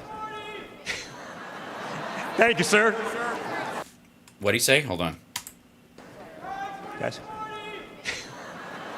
Thank you, sir. Tonight we gather here in Milwaukee. Yes, to get the words that are in the teleprompter into our eye sockets and out of our face holes. At one of the most crucial moments in American history. I pinch when I say the words that the speech people told me I should focus on, especially words like crucial. Just days ago, something that once seemed unimaginable. An attempt on the president's life is not unimaginable at all. That's why we have a Secret Service. It's not unimaginable. You know why? Because I bet you even JFK imagined it before it happened. Became a terrifying reality. Yes, it's unimaginable that a registered Republican would shoot at your dad, I guess. My father came under literal fire as an incredible patriotic rally turned into a tragedy. Why was it incredibly patriotic? Your dad was shitting on the country. He was in mid-shit. On a field in Butler, Pennsylvania. On a field in Butler, Pennsylvania, surrounded by his cult, with a diaper full of soup and a nun that shocked a goat. There was a man on a slopey roof who had no idea at all why he'd take a poke at the president and try to make him fall.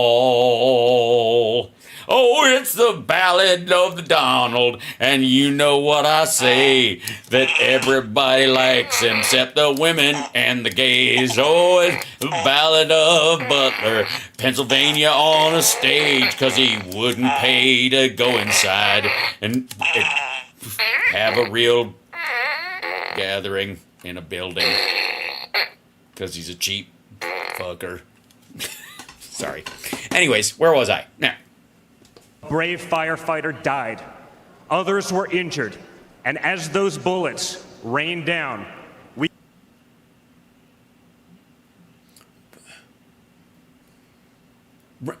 Rained down?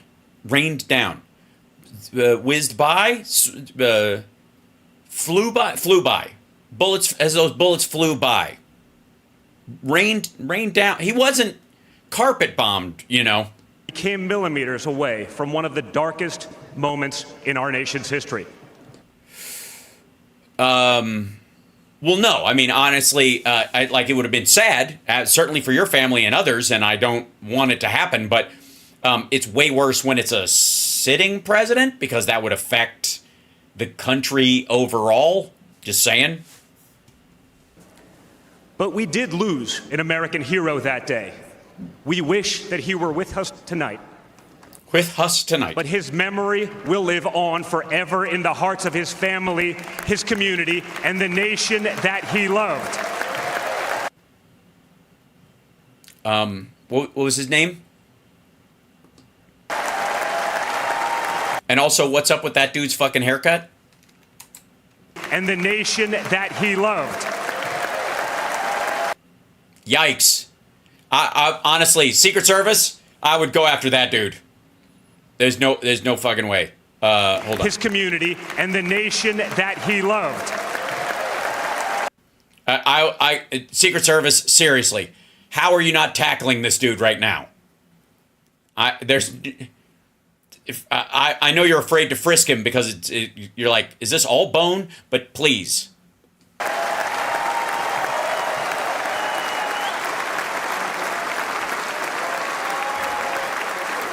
So I would like to take just a moment tonight to express our gratitude for the life and service of American hero Corey Comparator.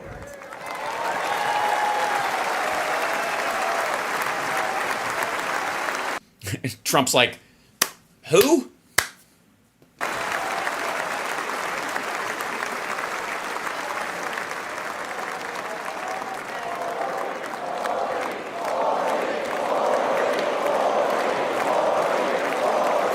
Like Trump's mildly jealous that they're yelling Corey.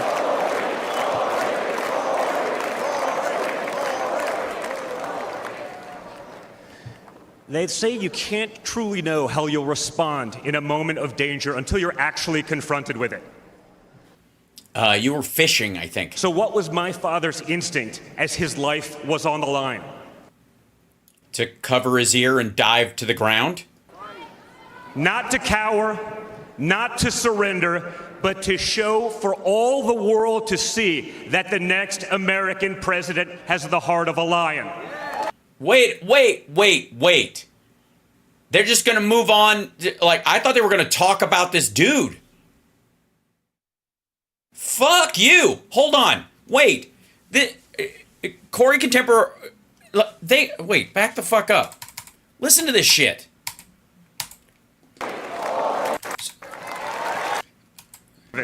Of American hero. Hold on. Our gratitude for the life and service of American hero, Corey Comparator. Okay, tell us about him.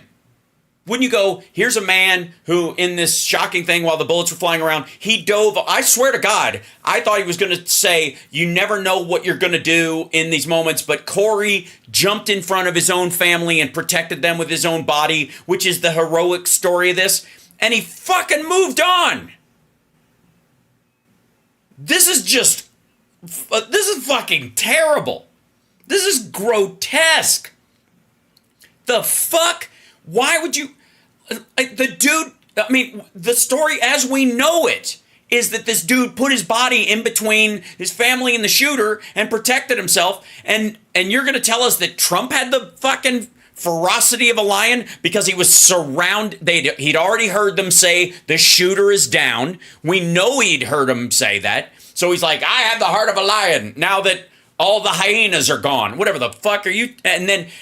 He's literally surrounded by people in bulletproof vests who will take a bullet for him, and that's the heart of the fuck. No, if it was the heart of a lion, he'd go, step back. I blah, blah, blah.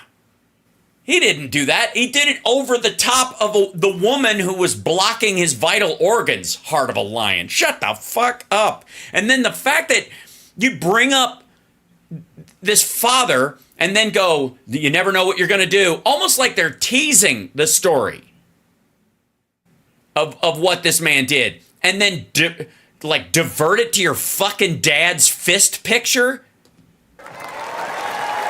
Jesus Christ.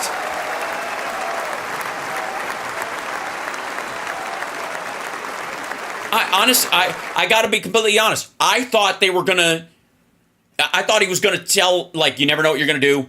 Corey threw his body in front of his family and he's a hero, and they just ditched it.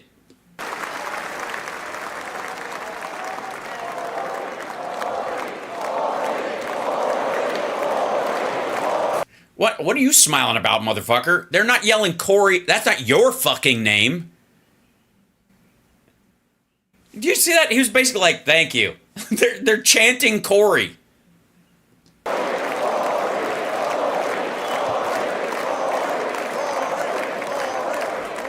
And by the way, chat room, am I off base here? Does it not sound like they're about to lead into talking about this firefighter who protected his family, and then he just fucking flips it into this?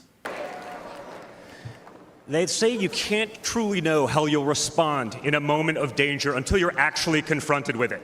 Right. I swear to God, I thought the next fucking sentence was, Corey threw his body in front of these bullets to protect his family because he's a hero and blah, blah. They just fucking blew this off. Jesus Christ. How is this not the story about this speech? I'm dead serious. This is fucked up. So what was my father's instinct as... I don't give a fuck. Your father's instinct was to, grab his ear because he heard a whiz by and fell to the floor, where he very well may have scratched his own ear with his own fucking fingernail. But that dude put his body in harm's way to protect his children. He did a heroic thing. Trump saved himself.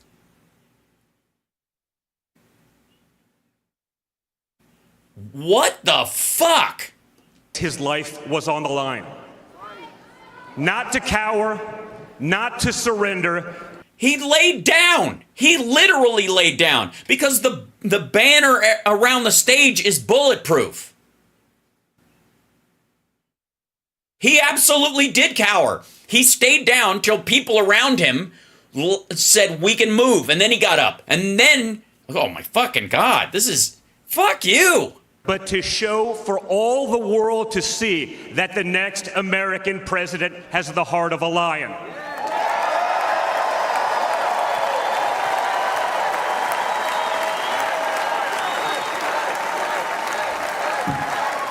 That the next American president has the courage to put the American people first once again. How? I mean, technically, I guess he put the Secret Service people that are in front of him first. Shoot them first. I'm behind them. And in that moment, my father didn't just show his character. He showed... He doesn't have any. America's character. When he stood up with blood on his face and the flag in his back. Oh, fuck off. Also, some people are saying that... Mark Halperin was reporting that Biden's going to drop out on money. That's not true. People are saying, they're like, The Hill reported, and Newsmax is saying that Biden plans to drop out. While Biden plans to drop out, he will not resign the presidency and he will not endorse Kamala Harris. That's the story that's coming around, and it's bullshit. That he'll endorse an open convention with Harris and about three others, and it's nonsense. And everybody was like, let's say, TJ Ducko said Biden campaign spokesman TJ Ducko denied the report, calling it entirely inaccurate. Another hashtag Biden telling the president is more committed than ever to winning this election. The trial balloons are cute, though. This is weirdly false, just for the record. It's the same shit. Everybody wants to be the first person who called it. It's nonsense. I'm telling you. Yeah. The world saw a spirit. But it's like somebody was saying it in the chat room. I wanted to address that. No. Could never be broken. What are you talking about? He can barely stay awake during your speech.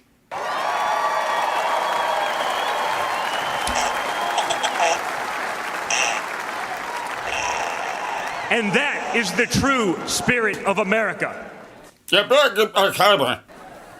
Guys, the true spirit of America. Cocaine and hoes. America knows what it's like to be down. Do we? We know what it's like to be confused and to be afraid. Yeah, but that's just because somebody's handed you a book and you're like, what is that? Long before the attempt on my father's life, every American I met was filled with fear and anxiety. Yeah, that's the effect you have on people. They were afraid our country was being torn apart. By your dad. They were anxious about the massive and chaotic invasion of illegal aliens across our border. Mm-hmm. Yeah, so basically you only hang around with xenophobic racists. Cool. They were deeply concerned about partisan lawfare.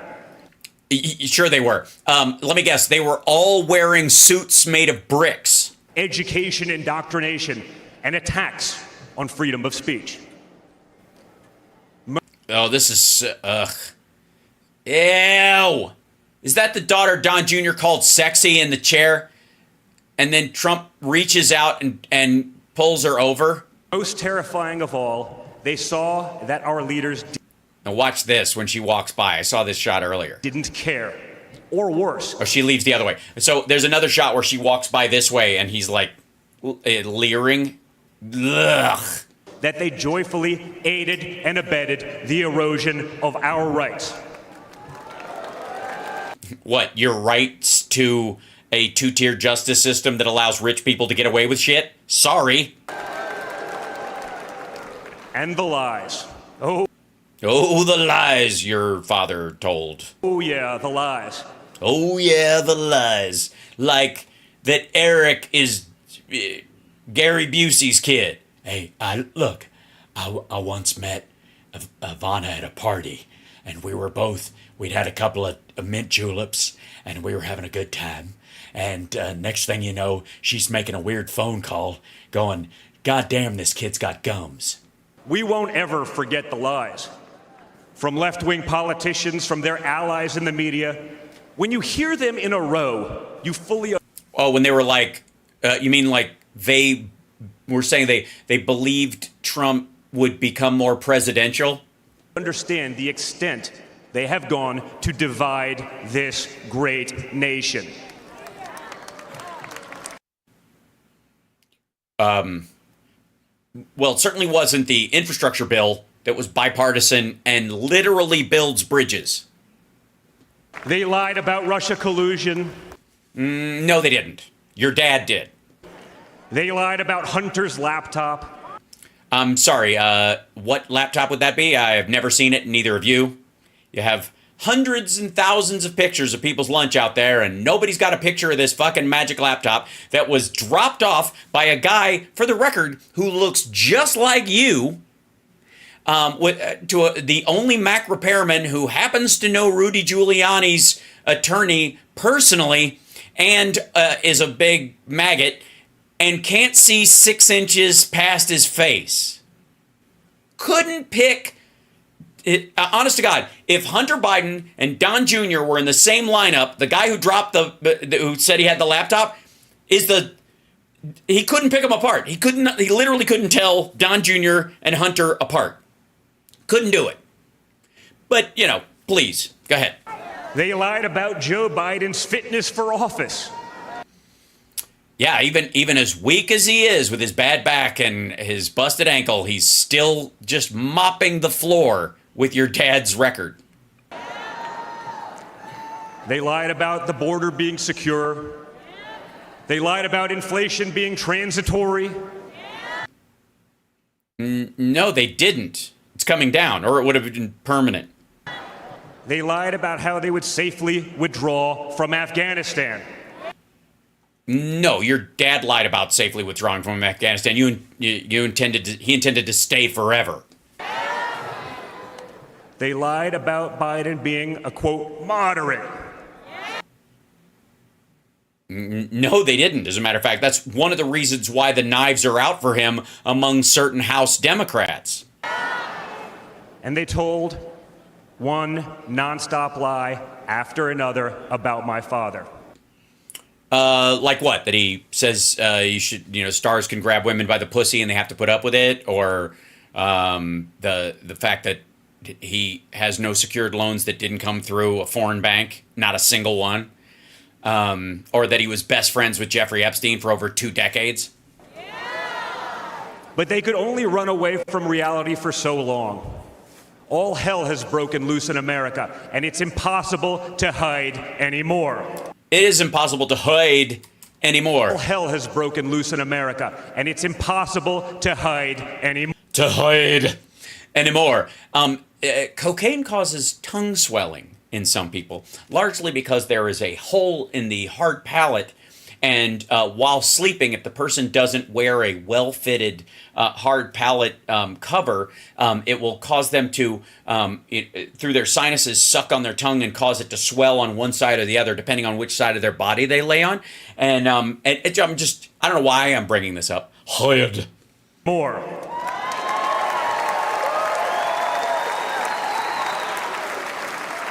Remember Build Back Better? Yes, they passed an infrastructure bill. Precisely that. Instead, we got broke, bumbling Biden. I think you want to go with broken because he's not a rich man, never was, and you're the one that's broke. Nothing is built, nothing is back, and... Well, I mean, even the bridge that was struck is back open. And lots of roads and highways and bridges are being built and are being fixed. As a matter of fact, can I just say there's that big gap in Wyoming. Hold on one second. Chat room. I know we don't have time for me to like kind of jump in on a bunch of these things, but let me let's see. Wyoming road collapse open. Here we go. Let's see. The Teton Pass. Let's see. Yeah, here you go. So there's this one. Now let's go with let's see. PA bridge fixed. Oh, sorry. That's funny. PA. Let's see. It was Pittsburgh, right? Yeah. Pittsburgh bridge fixed. Bridge. Let's see. Shit. Oh my God! Just type that. Like, stop trying to help me, autofill. Bridge fixed. There we go. Well, let's go the images. Here we go. Well, let's just go with this one. Here we go. And then not now. Thank you. Yeah, here we go. And then and there was yes. This is the important one, I think, of all was, and some of you may be aware of this, and some of you may not, but this one happened in Wyoming.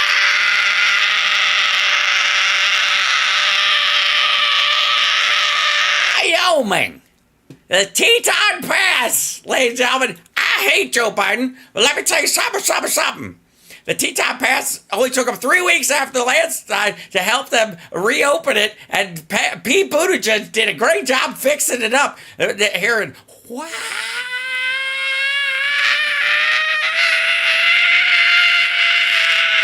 I'm Harriet Hagman, and I'm here for this right now. I'm a Wyoming. Chew. It's true. So, the other thing too is, get back out of here. What are you doing? Go away, Pete. There we go. Get away. Stop it. Okay. 3 major Pittsburgh bridges set to get $132 million in renovations. That would be the part of the Build Back Better thing. That's where this is, by the way, what you're going to be hearing from the Biden campaign. Going into the election this fall. Every fucking where. So, yes, there's a shit ton of things being built back better. The one thing, I wanted to find that, let's see, Teton Pass. I wanted to,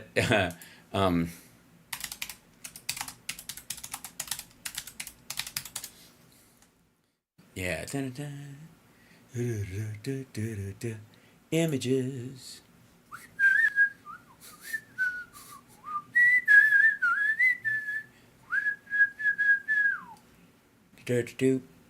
Yeah, there we go.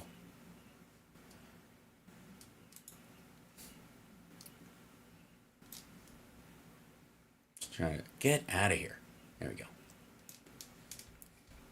There we go. Ladies and gentlemen, this is what happened to the Teton Pass of Wyoming. Look what happened in my state. It looks like shit. It just fell apart. Nobody can go anywhere. There's only like 3 goddamn roads in the whole area.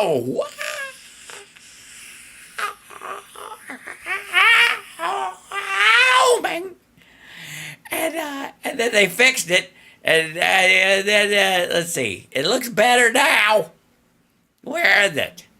They fixed this important update. That's the thing. Oh, they have to show it on the picture. There you go. That was it. Oh, it's terrible. Look at it. All broke away in Wyoming. And then That was terrible. I was like, this is going to take years. Nobody's going to be able to do anything about this and stuff. And then catastrophic damage. Newly released video shows a catastrophic damage. Oh, terrible. Oh. It connects Victor, Idaho, and Jackson, Wyoming.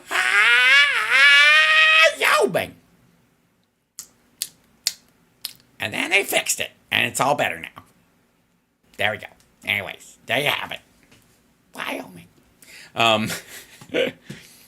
So let's see. I want to see I'm trying to find the repaired pictures because they did this. This is the Teton Pass. That's the part of it, and then where's the news? Because they reconstructed it, and then because they filled it in with all this blue shit, and we were looking at it before. 1 second. Teton repaired, open. How about that?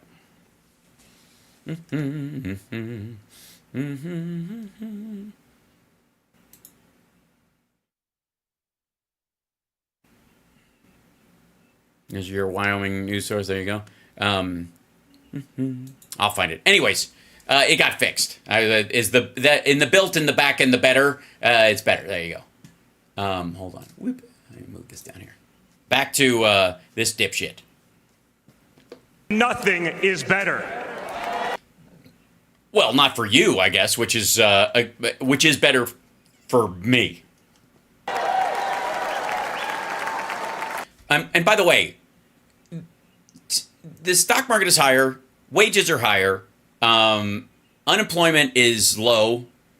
There's been a series of there's a narrowing gap between black unemployment and the general unemployment level. So to say that, you have to believe that those things are bad. And let me tell you something. That's not weird for these people. They absolutely, all of them, absolutely believe. Hold on 1 second.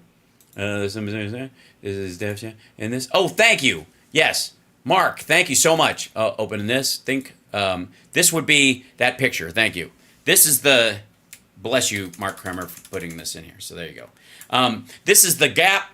This is from the other side of it, obviously, and this is where they filled it in. This is all the other stuff. They've repaired it. This is Pete Buttigieg, ladies and gentlemen. This is the work that Pete Buttigieg did. Here's the road. Here's 3 weeks later. So, yeah, I would say built back and better. Certainly bluer. So, yeah, thank you guys for that. Thank you for throwing that in there for me. I appreciate it. Now, where was I on this dipshit? Oh, yeah. This guy's starting to cry. Bridges are collapsing. Our credibility is crumbling. First of all, if bridges are collapsing, then it's from damage done before Biden's time. The question is, are you fixing them? And could you not see that the collapse was coming and pass an infrastructure bill while you were president? So obviously, if anything collapses after Trump was president, like every president before him that didn't fix them, they bear some responsibility. The responsibility is not on the person who fixes shit when it breaks. It's for the people who let the break happen by not doing proper maintenance or repairing stuff. So fuck off. And our money is worth less. No, it isn't. Our money is not worth less. It is. You could even make an argument that it's too strong. The dollar is worth more than $1 right now. And less every single day. No, it's pretty much maintained at somewhere between $1.02 and $1.05 for like 2 fucking years. It was just one giant bait and switch, and normal Americans are the ones left holding the bag. What do you mean, your dad's presidency? I think, look at that, broken clock moment. Housing costs, gasoline prices, grocery bills just keep going up. No, they don't. They technically, over the last year and a half, they keep going down. Wave after wave of illegal aliens, deadly drugs keep pouring across our border. Right, but enough about your travels overseas.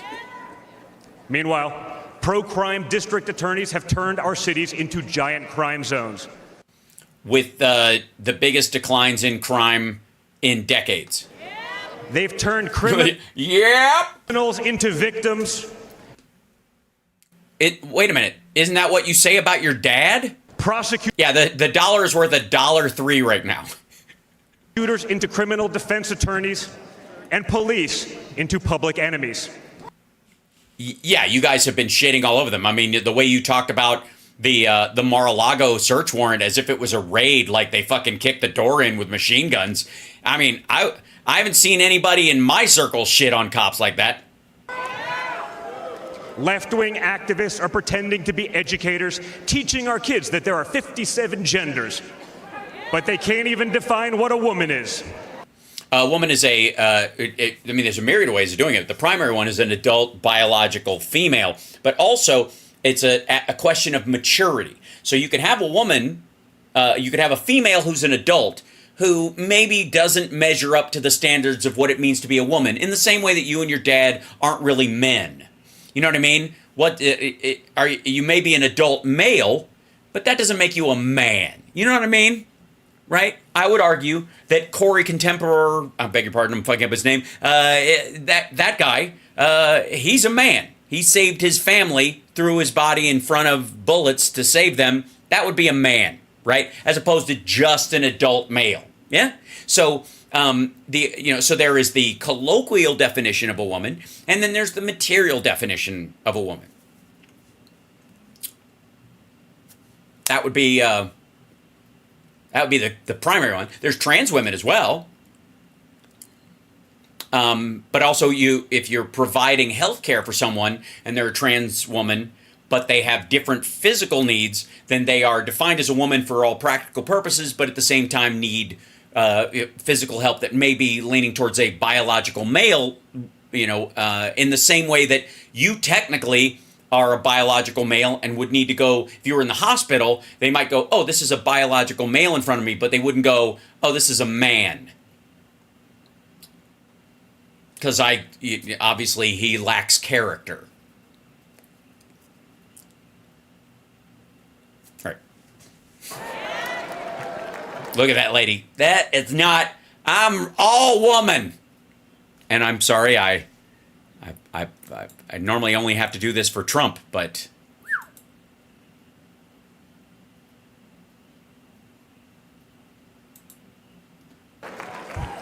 on one hand, you can count your IQ points. Okay. They think free speech protects their right to expose your children to explicit drag shows.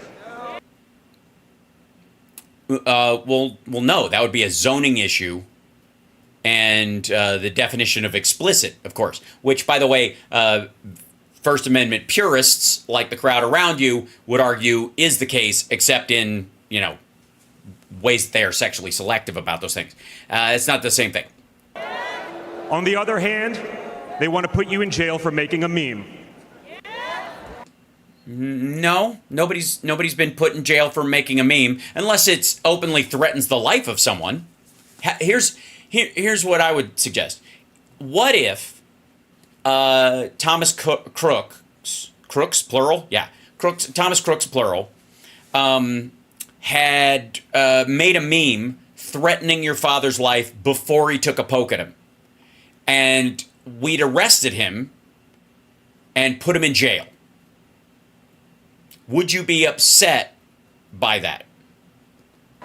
It's like the entire world has been turned upside down. Yeah, it would have been better if it was fine under Obama in a lot of ways. So it's almost like your dad being a part of the equation has fucked up everything. Is this the beginning of your apology, or? Does any of this sound like a country that's going in the right direction? Mm-hmm. Well, no, I mean, obviously the idea that your dad is even a candidate again is the wrong direction, but that's more a party problem. And honestly, who is actually running the country anyway? Did somebody yell Biden? Somebody actually yelled Biden? Hold on. And honestly, who is actually running the country anyway? Biden, Kamala, but yes, the administration. Sure. Literally, they're yelling it. It's obviously not Joe Biden. It's obviously not that. So who Well, then why are you blaming him? are they asking us to elect? The guy who got us like 4% and below unemployment for the longest stretch in, 65, 70 years? The guy who got the stock market to 40K plus? The guy who's kept the dollar strong after a worldwide pandemic that has crashed other currencies? The guy who actually passed an infrastructure bill? The guy that passed the biggest bill that was an affront to China since fucking previous to Nixon kissing their ass? That's who. Seriously, who's running things? Does anyone really know? All right, this is, again, you should have if you're going to make this accusation, it should be lined up with the generalized belief of the crowd. You know what I mean? If you're going to yell out it's like if somebody comes out for the first time at a rock concert and goes, "Are you guys ready to rock?" And everybody there is there to see Christopher Cross, and it's a venue's fucked up, or they don't just consider Christopher Cross a rock artist, and he does, so they're like, not really. But maybe, depends on the song. I mean, a couple of them are okay, but mostly I thought Steely Dan was performing. Like, you kind of want to narrow the talking point. Is it Jill? Is it Hunter? Yeah, blah, blah, yeah, blah, blah. Barack Obama? Don't threaten me with a good time, man. If he could have run again, your dad would be a fucking stain. Metaphorically. Maybe it's the ghost of Corn Pop.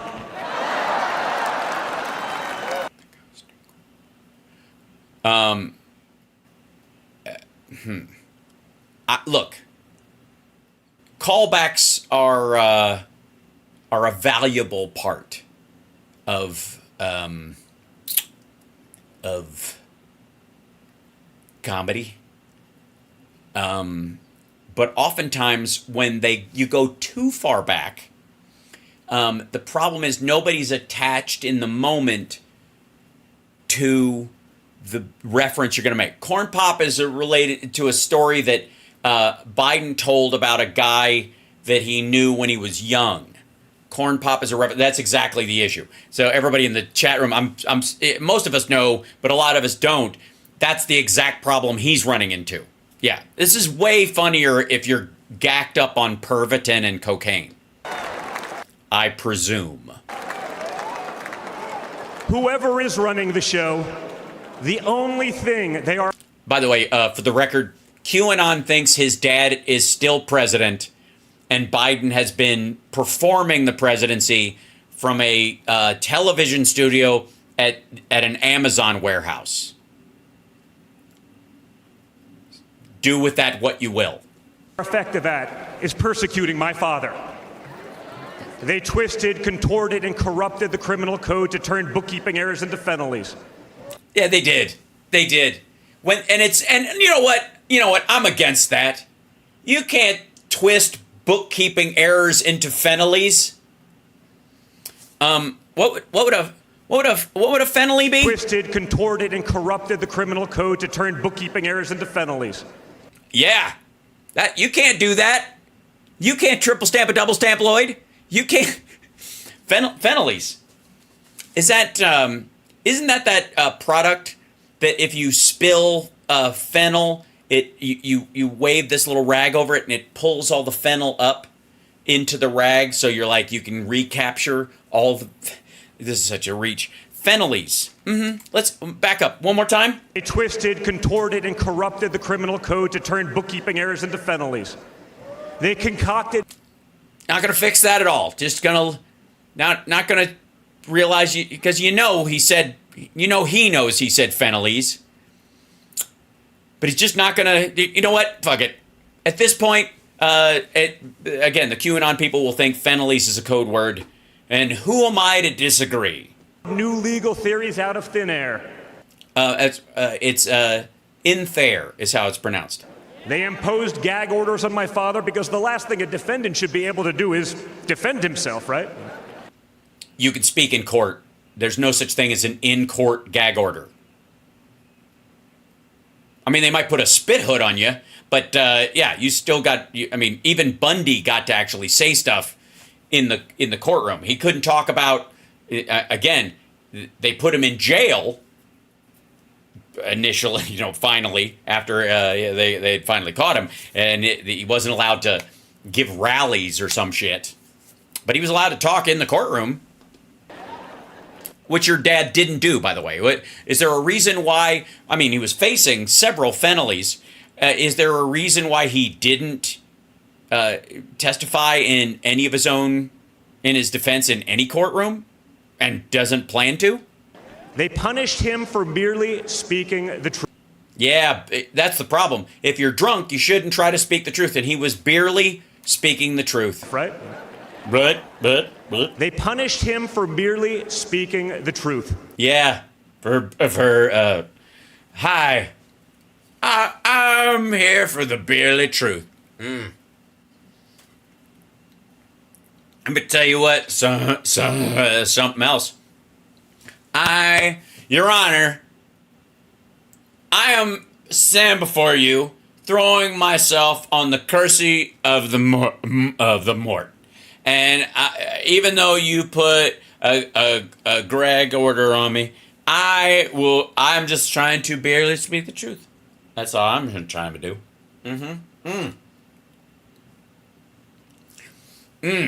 What? I'm here for barely truth. This is barely the truth. It's the only kind of truth I need. Phenolines and perp. They punished him for merely speaking the truth. It's terrible. When it happens, it happens. It's terrible when it happens, Trump should be allowed to barely speak. Yeah. I love the look. For barely speaking the truth. Ring bump. They say they hate Vladimir Putin, but it sure seems like they've spent a lot of time copying his playbook. What do you mean, the Project 2025 people, or? Well, no. If that was true, your dad would have fallen out a fucking window a long time ago. He never would have made it to the presidency, and Obama would have just passed a law to extend his ability to be president forever, like your dad wants to be. In this country, we don't criminalize political differences. We debate them. We vote on them. But we don't make you choose between picking a party or picking a jail cell.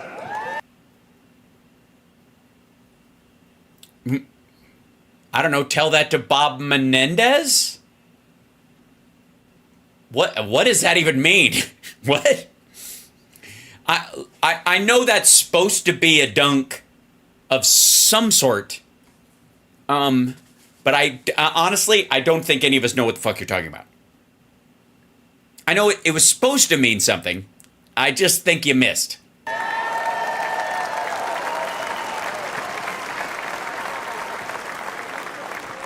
Again, Bob Menendez is going to jail.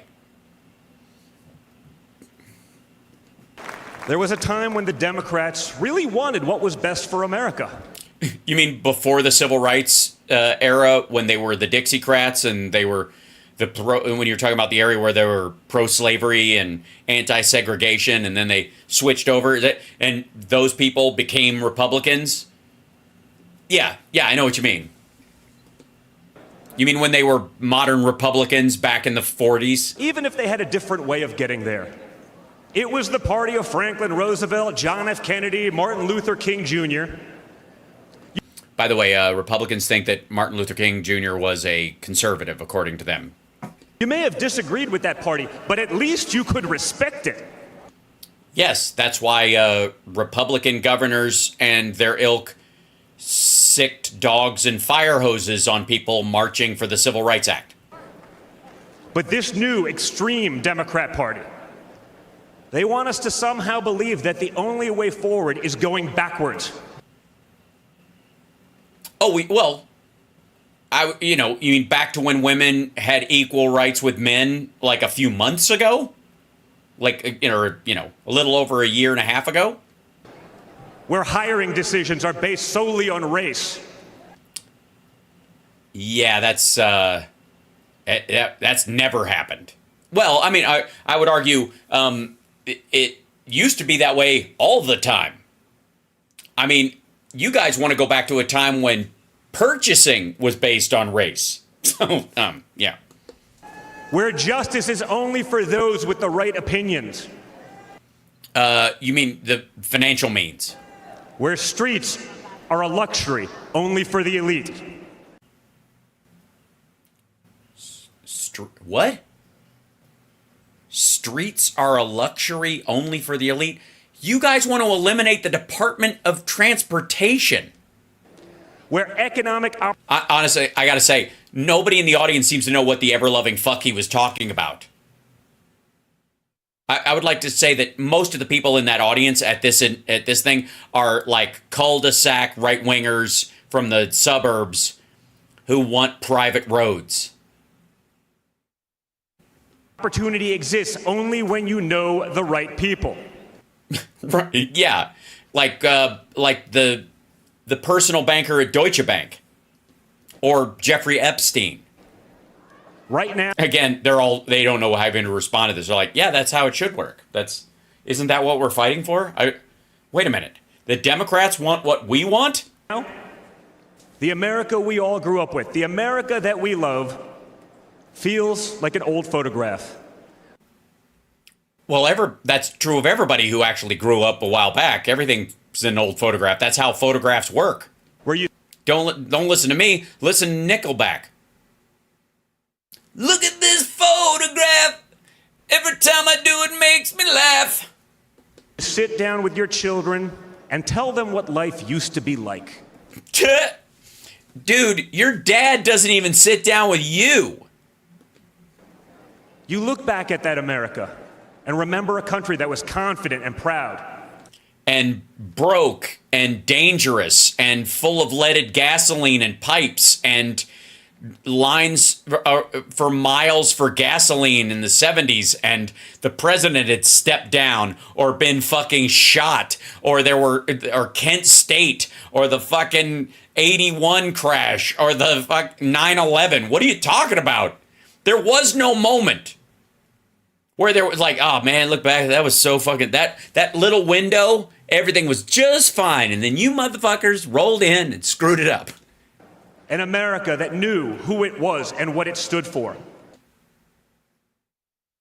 When would this be? When we fought fascism overseas? Because you guys don't want to do that shit anymore. Are you talking about before or after the Civil War? Because it seems like before. And it could all... Again, notice how fucking quiet this crowd is. No wonder Trump fell asleep. Feel like a distant memory. Somewhere... It is a distant memory. And obviously, you are remembering poorly. Along the way, we stumbled. Somewhere along the way, we lost ourselves. Oh, when women got the vote, or we got rid of the laws against, I don't know, interracial marriage. You mean like that? But we can't live on nostalgia. We can't live on nostalgia.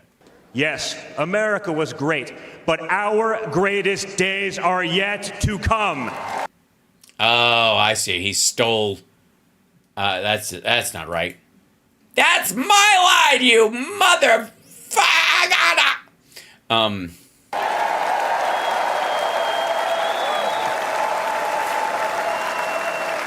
Well, then, if our best days are ahead of us, I don't know, maybe take the fucking again part off the signs? Make America greater? Magoo.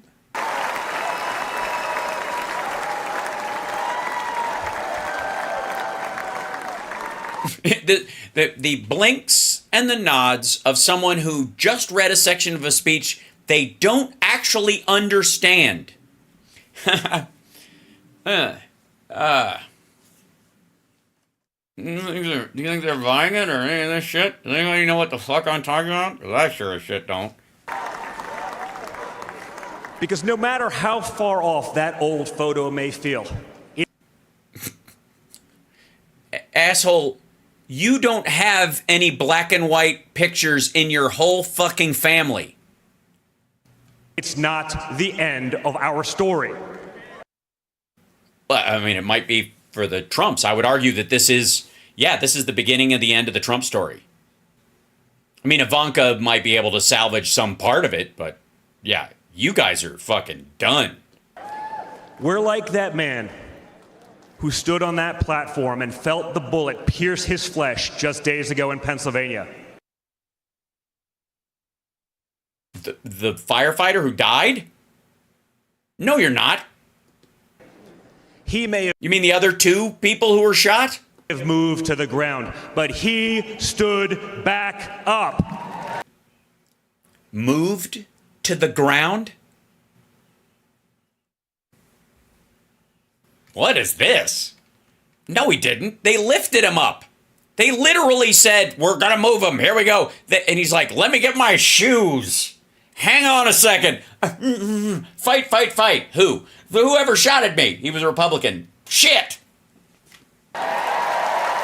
He may have dropped to the stage, but he was helped back up by people that everybody around him has been denigrating ever since.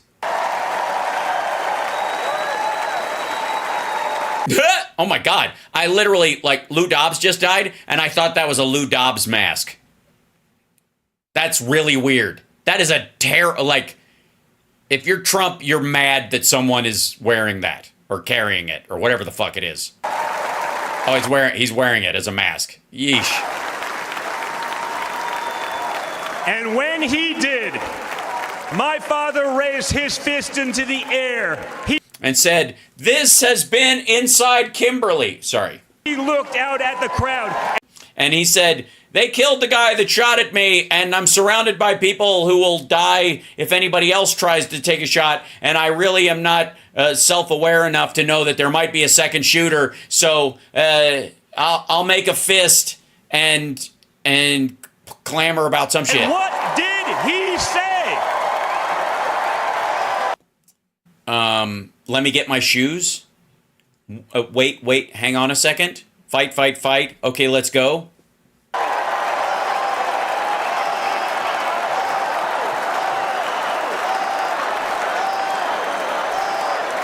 What are you fighting?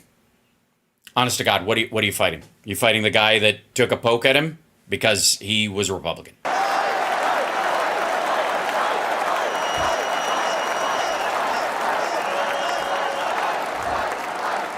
Yes, because he is emotionally and intellectually, that's the only thing that could come to mind. I mean, look, he had to yell, fight, fight, fight, because the first thing that came to mind was, I have untreated tertiary syphilis, and you can't yell that. So he's like, oh, what else is there? And, it's just one word, so he just said it 3 times. They said, wait, wait, wait. Why are they not saying? That's what they should all, wait, wait, wait. That was the first thing he said, and that's scripture. This is canon, folks. And we will fight. Will you? We will fight. We will fight them in the voting booth. We will fight them on the golf courses. We will fight them in the private clubs that are attached to golf courses. We will fight them in the boardrooms. And we will fight them in the bank vaults. We will fight with our voices. Well, you've been struggling tonight, I will say that. We will fight with our ideas. Our ideas? Okay. You will fight with our ideas? We will fight with our voices. Mm-hmm. Yes. And now's a good time to use your voice very well. You want to get this out smooth. You just said voice, so everybody's really listening. Go for it. We will fight with our ideas. Our ideas. We will fight trying to say the word our ideas, which both are, when you run them together, we will fight to not sound like Charlie Brown's teacher or a sick Wookiee, and on November 5th, we will fight with our vote. So you're not going to fight. You're just going to vote. How do you... That's none of those, by the way, can I just say for the record, none of those areas are actually fights. First of all, saying that you're going to fight with your ideas sounds like you're struggling to figure out what your ideas are. Fighting with your vote is not fighting. It is simply just showing up. You know, that's like saying, we will fight the war of hygiene with every wipe of our ass. You know, like, okay, I appreciate you trying to jack this up, but nobody's getting that excited about it. I've always been proud of him. Whoever he is. But I've never been prouder of my father than I was in that moment. Really? Really? He could have gotten himself and other people killed if there was another shooter. It was an act of pure ego. That's when the world found out that there is tough, and then there's Trump tough. Yeah, Trump tough sounds like something you guys try to sell, like Trump University, Trump Steaks, Trump Vodka, Trump Airlines, Trump Water. As a matter of fact, Trump tough sounds like a description of Trump steaks. There's tough meat, and there's Trump tough. It's like eating a fucking rolled up belt.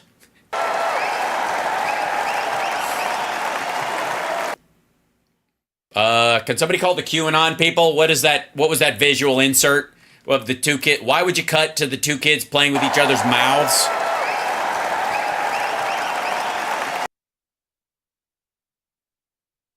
I honest to God, who are you in the booth that this is what you cut to? You see this and you're like, go to that. And then somebody went, what the fuck? And then they're like, nah, go to the guy who looks like the TV preacher in the Elton John glasses. Hold me closer, pussy grabber. And the good news is, America is Trump tough.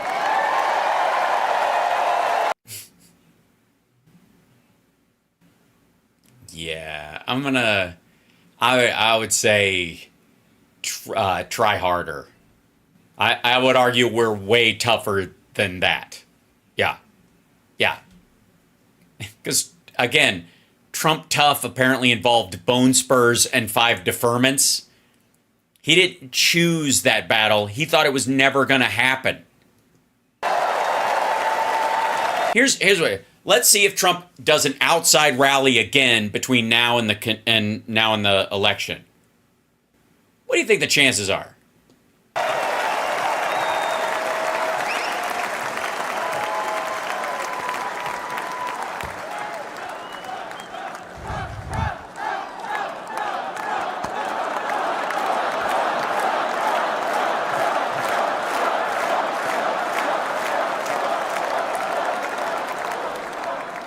In 1912, more than a century ago, something I read on Wikipedia happened. Another legendary Republican president came right here to Milwaukee. At a political rally less than 1 mile from where we stand tonight, Teddy Roosevelt was struck by a would-be assassin's bullet. But he didn't quit either. He finished his speech and he kept fighting. Yeah, he was shot and he kept talking.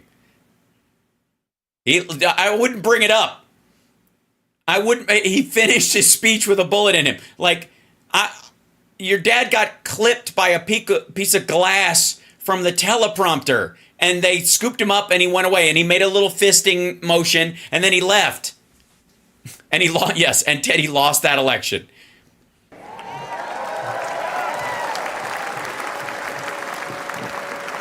My friends. So somebody's watching from home, allegedly? I don't believe in coincidences. Really?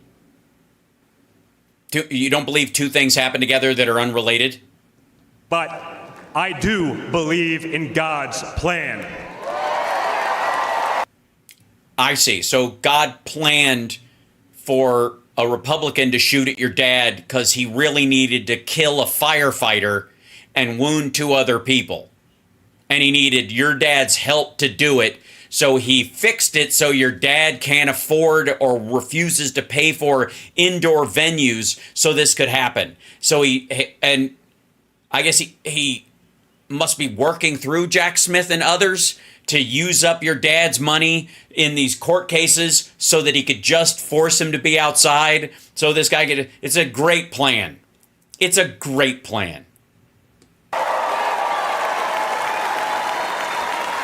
Also, no, he doesn't. No, he doesn't. Don Jr. does not go to church. Neither does Trump. Neither of them pray. It's and again, even the white Christian nationalism that they are riding on like a wave, you know, again, a snorkel doesn't make you a fucking fish. And these assholes are bullshitting all these idiots. And they're fine with it.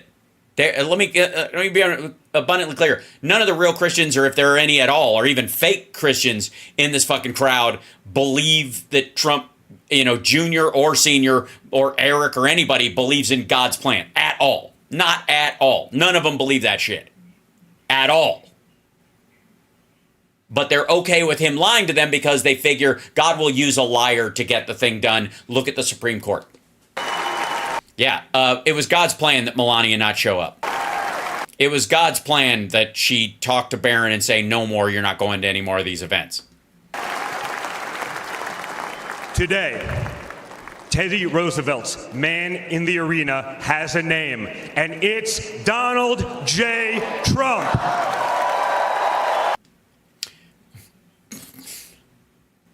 Like, Trump reacted to it like, that was a bunch of bullshit. He's like, what does that mean?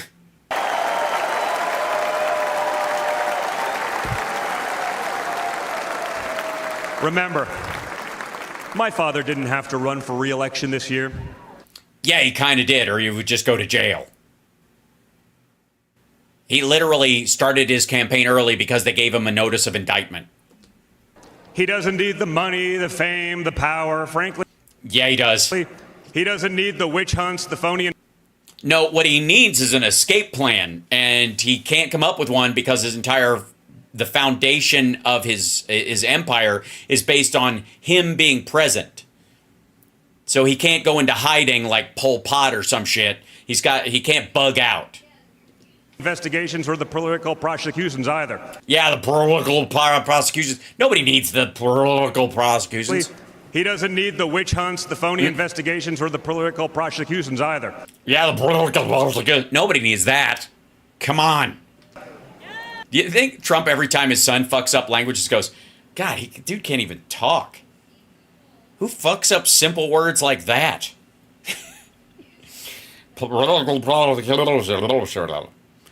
Nobody. I mean, obviously, this doesn't run in the family. Free health care for illegal... look. You know what I mean? I know words. I have the best words. And political is one of those things. Political philosophy, you know, just like his indictment.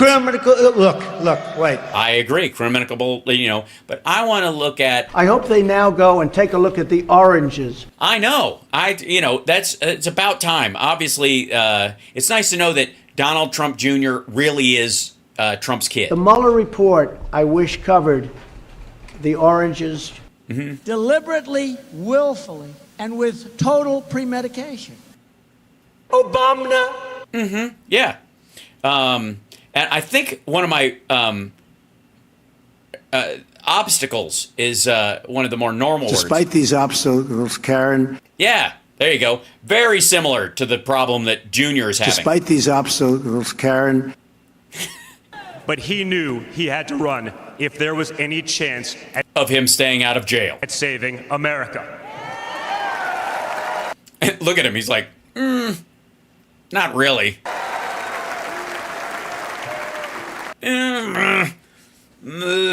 Really just trying to stay out of jail. Really just don't want this job at all. Just, He's not doing it for himself.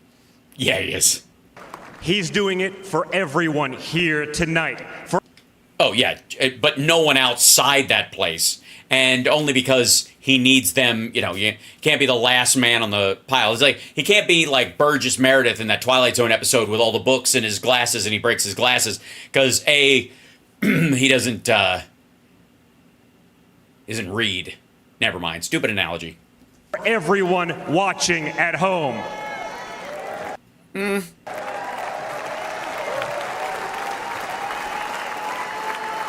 No matter who you are.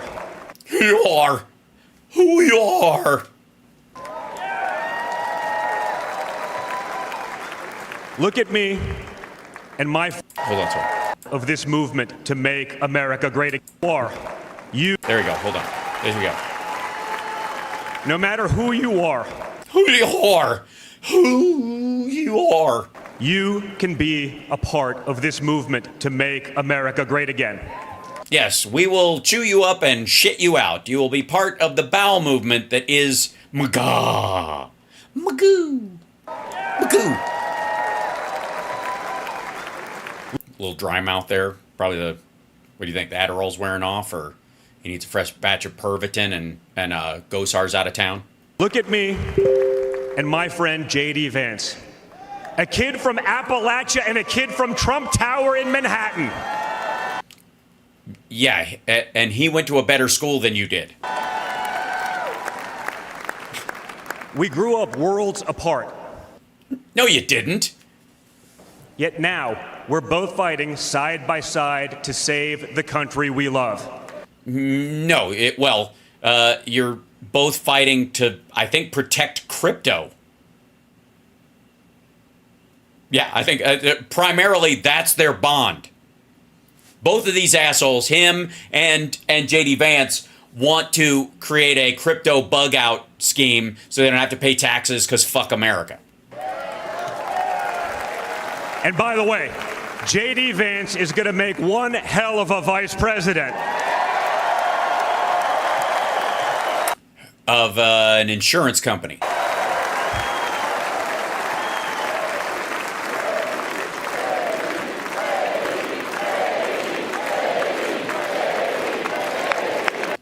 Isn't it so cute when you see him yelling it the first time and then they add hang to it later?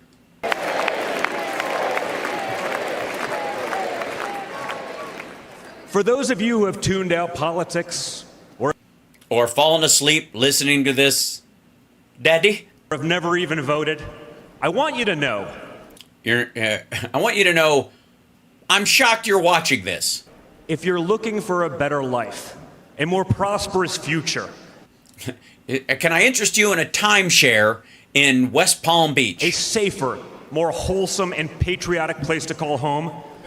Then stay away from my pussy-grabbing father. There's room for you in this party and in this movement. Yes. In the same way that bicycles need a lot of spokes, but if one of them goes, it's not the end of the world. In fact, you're the ones who matter most of all. Because you're the ones who try to vote twice. My father has always said that the people he gets along with best are the people who really work for a living. What? No, he doesn't. He does not always say that. What the hell? He can't even bring himself to nod during some of this bullshit. It's because of his background as a builder in construction. You mean his dad's background? He's a second-generation rich kid. Right. In construction, you have to deal with the mob. It doesn't matter how smart your architect is if you... It really doesn't. As long as you know the mob guys who have all the concrete. Don't have the best guys laying the bricks. Yeah, you don't. You mean the Masons? Is this a Mason reference? Because if it is, let's talk. people with grit, people who get their hands dirty. Oh, you mean like the firefighter that got shot that apparently wasn't part of God's plan? That's a big problem with Washington, D.C. It's an administrative state as opposed to people who build actual buildings in the same way that your dad's company is? Most of the bureaucrats who rule over us have never built anything in their lives. Neither have you. You haven't done any of that shit. At all. It's time to build something real. Oh, you mean like an infrastructure package that would... oh, no. You didn't... Your dad didn't want to pass. I see. Something... Yeah, how about a federal penitentiary, and your dad can christen it? Something tangible. Something that will last and leave this country better off for our children. A singular jail cell for your dad on a deserted island, kind of like the island they were going to send Hannibal Lecter to. Anthrax Island. That was good. That's my father's mission. Well, then why didn't he pass an infrastructure bill while he was president? Where's his health care plan? What are you talking about? The dude has never had a job where he didn't wear a suit to work. Fuck are you talking about? He slapped your face for not wearing a suit to a baseball game.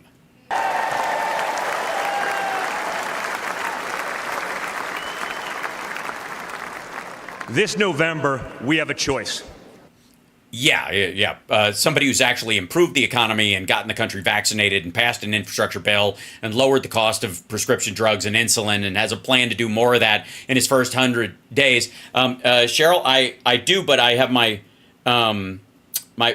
thank you so much. I do see that, but I have my phone and my watch on silent when I'm doing the show sometimes, and it's on Do Not Disturb. So I don't want you to think you're disturbing me with your Venmo. I appreciate it. I just saw it. Thank you for letting me know. All right. It's a choice between one team that wants to build this country up and oh, you mean like Pete Buttigieg? Another that wants to tear this country down. You mean your dad who constantly shit talks the country and was in the process of doing it when somebody from your own party took a shot at him? It's a choice between people who are proud of America and people who are ashamed of America. That sounds like both you and your family. Like the pride is bullshit, but and ultimately, also you guys are anti-pride. I would just like to say for the record. Ultimately, it's a choice between America last and America first. I would like America to last, and you guys would like to put it on the chopping block first. I think that's the, yeah.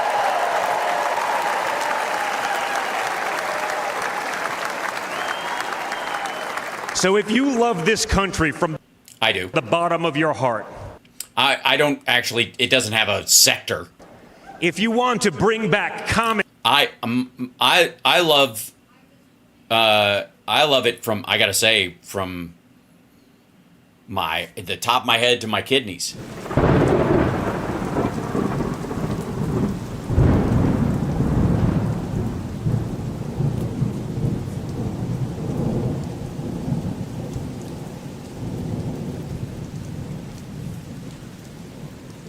The kidney has a very special place in the heart. I see. Okay, good. All right, well, glad we straightened that shit out. sense. If you want to save the American dream, if you want to stand up and fight for the future what he means is if you want to save it for just a few of our nation, you must re-elect my father, Donald J. Trump. Well, they didn't last time, and the economy continued to improve, and we rebounded better than any country on the planet. He doesn't even want it. He is so medicated. Trump is so high right now.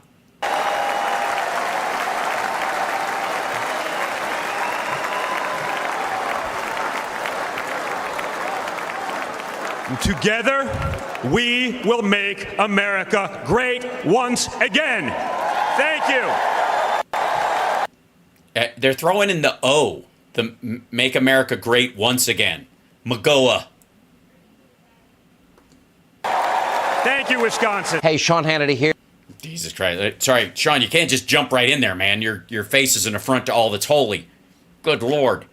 Yes, I do realize what time it is. I went long. That's understandable. Let me see if... I don't know where they are in the R and the N and the C. Breaking live. He accepts the... Let's see if he gives his speech. I don't know if it's open line or whatever there. Well, I'm going to check and see if it's live. Has he spoken yet? Does anybody know? Actually, I do think... Jesus Christ. Look who's speaking right now.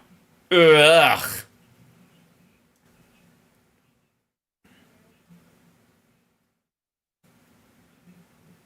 What in the hell? Hold on one second. Wait, he's still got, I mean, this is how you know that the stories about Mike Pillow being a genius salesman are bullshit. Because if he had any brains at all, there'd be a shot of this, and he'd go dink like this, and it would blow up to a pillow in his hands, and he'd go 60% off using code word Trump 2024 or whatever. Let's see, he is not, there you go. I don't know who that lady is. Bunch of weirdos. Then this guy.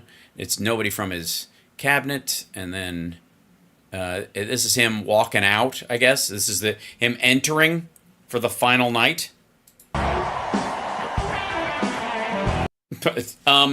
Okay, real quick. They're playing Back in Black as he walks out. Back in Black is a reference to the hearse that Bon Scott was in.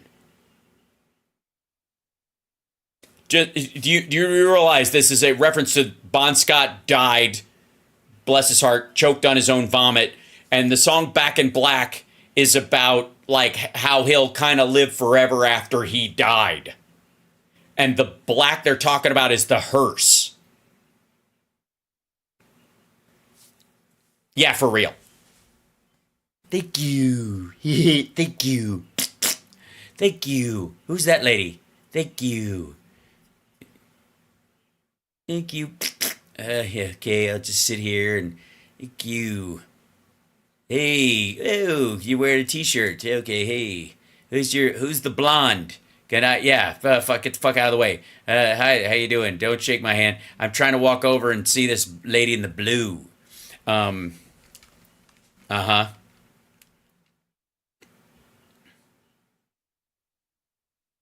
Yeah, okay. Hey, how you doing? Hey, there you go. What's good? Great job you're doing. These are all doing great jobs. You're all doing a fantastic job. Except you, Ted Cruz. You suck up.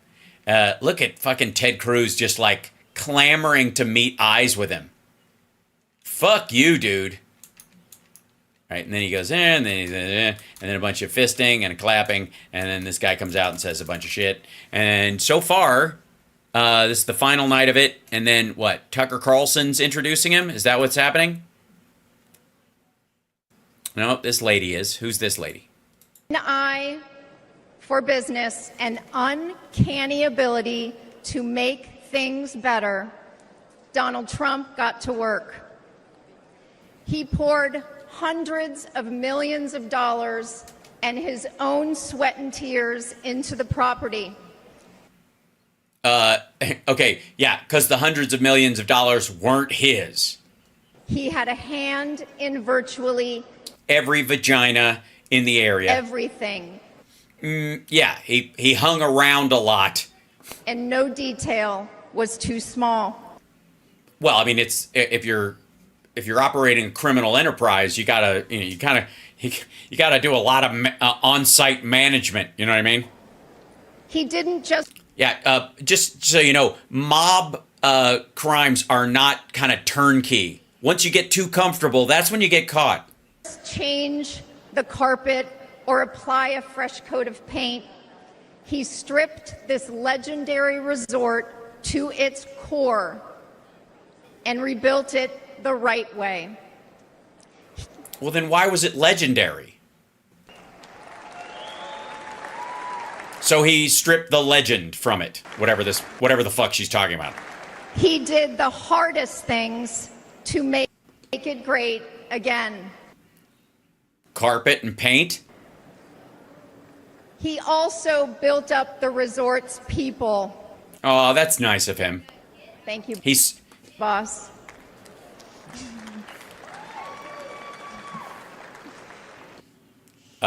please ask him what her name is. He empowered us. He listened to us, all of us. And he still does. No matter your role, he asks questions. Yeah. Is there a way we can flood the server room to wipe out the security tapes? Who's that? Does she have a sister who's preferably under 22? He wants those kind of questions. Different opinions. He never demands more of us than he is willing to give. What are you talking about? He doesn't do any of the physical work. Of course he does. He is as generous as he is brave. So not at all. So he owes you money?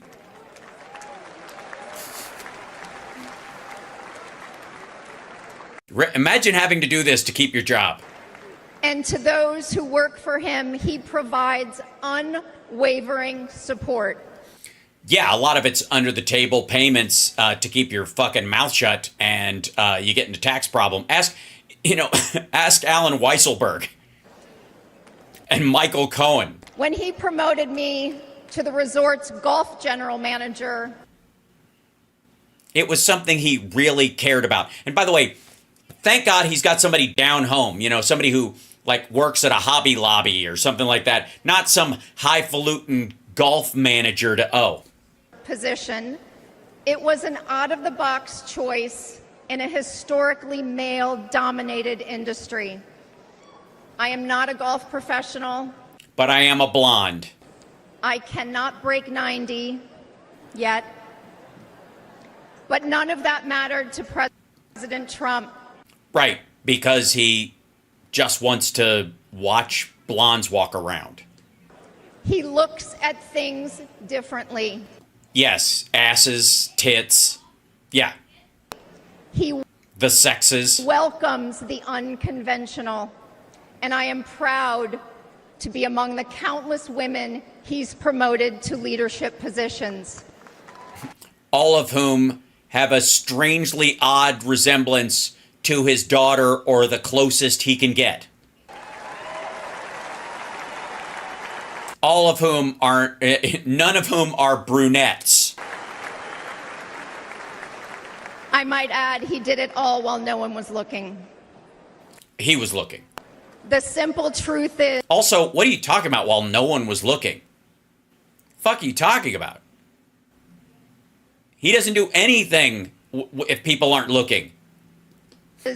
No one can match President Trump's vision and unrelenting drive to make things better.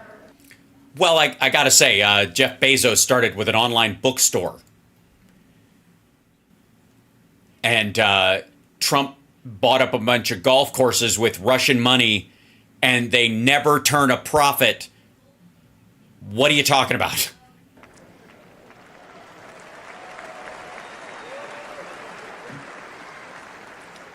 He did it at Doral.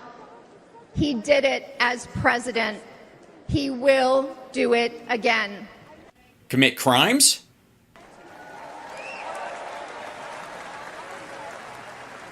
Hire unqualified blondes to stand around while he tells them, while he micromanages them? May God continue to bless President Trump, and may God bless the United States of America. Thank you.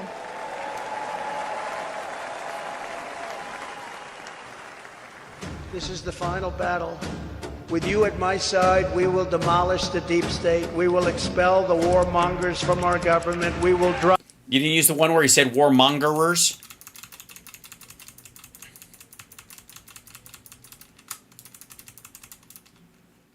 Yep. So he won't be doing this till later. So I'm going to let you guys go, because otherwise I'll be here all goddamn night. He's, yeah. So, because, yeah. because I went almost an hour long. But I will be on tomorrow morning for Friday Eye, and I will also cover his speech tomorrow at some point. Believe me, there's not going to be any news made by it. So I don't think, unless I'm going to watch it. If he, God forbid, keels over or freaks out or something, then I'll jump on and cover it. But for the most part, I don't think so. I think it's pretty much going to be predictable. He'll be doing it out of a teleprompter because from this, he's, I don't know if he's ever going to admit that a teleprompter probably saved his life, but we'll see. The question is, how is he going to, talk about the guy that got killed, if at all, whether he's going to talk about the people who were injured, whether he thinks that was the most embarrassing day for the Supreme Court, the way the Afghan pullout was or some shit.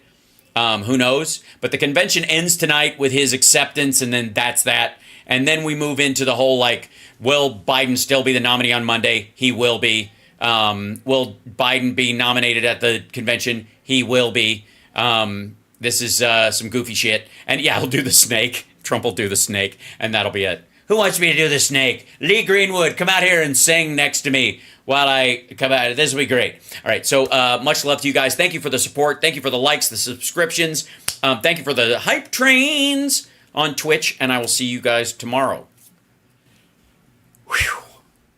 Wyoming.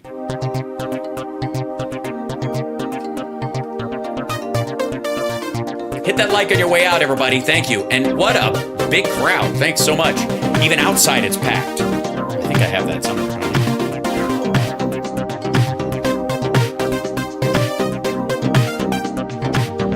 You could say it's a back door, but I call it a smart door. That's not what I'm saying. Action replays in magnified fortune. Probably. Heard that Saudi Arabia and Russia will repeat Our army manned the air. It ran the ramparts. It took over the airports. It did everything it had to do. Asshole. Don't touch my hands because they're dirty. Purge the anti-Semitism and pro-terrorism. What you doing? I think people saw that loud and clear. They're going to be a country no more. I actually think it will not. It will be a country no more. And much love out to Bob Newhart's family. What a wonderful man. Thank you, guys.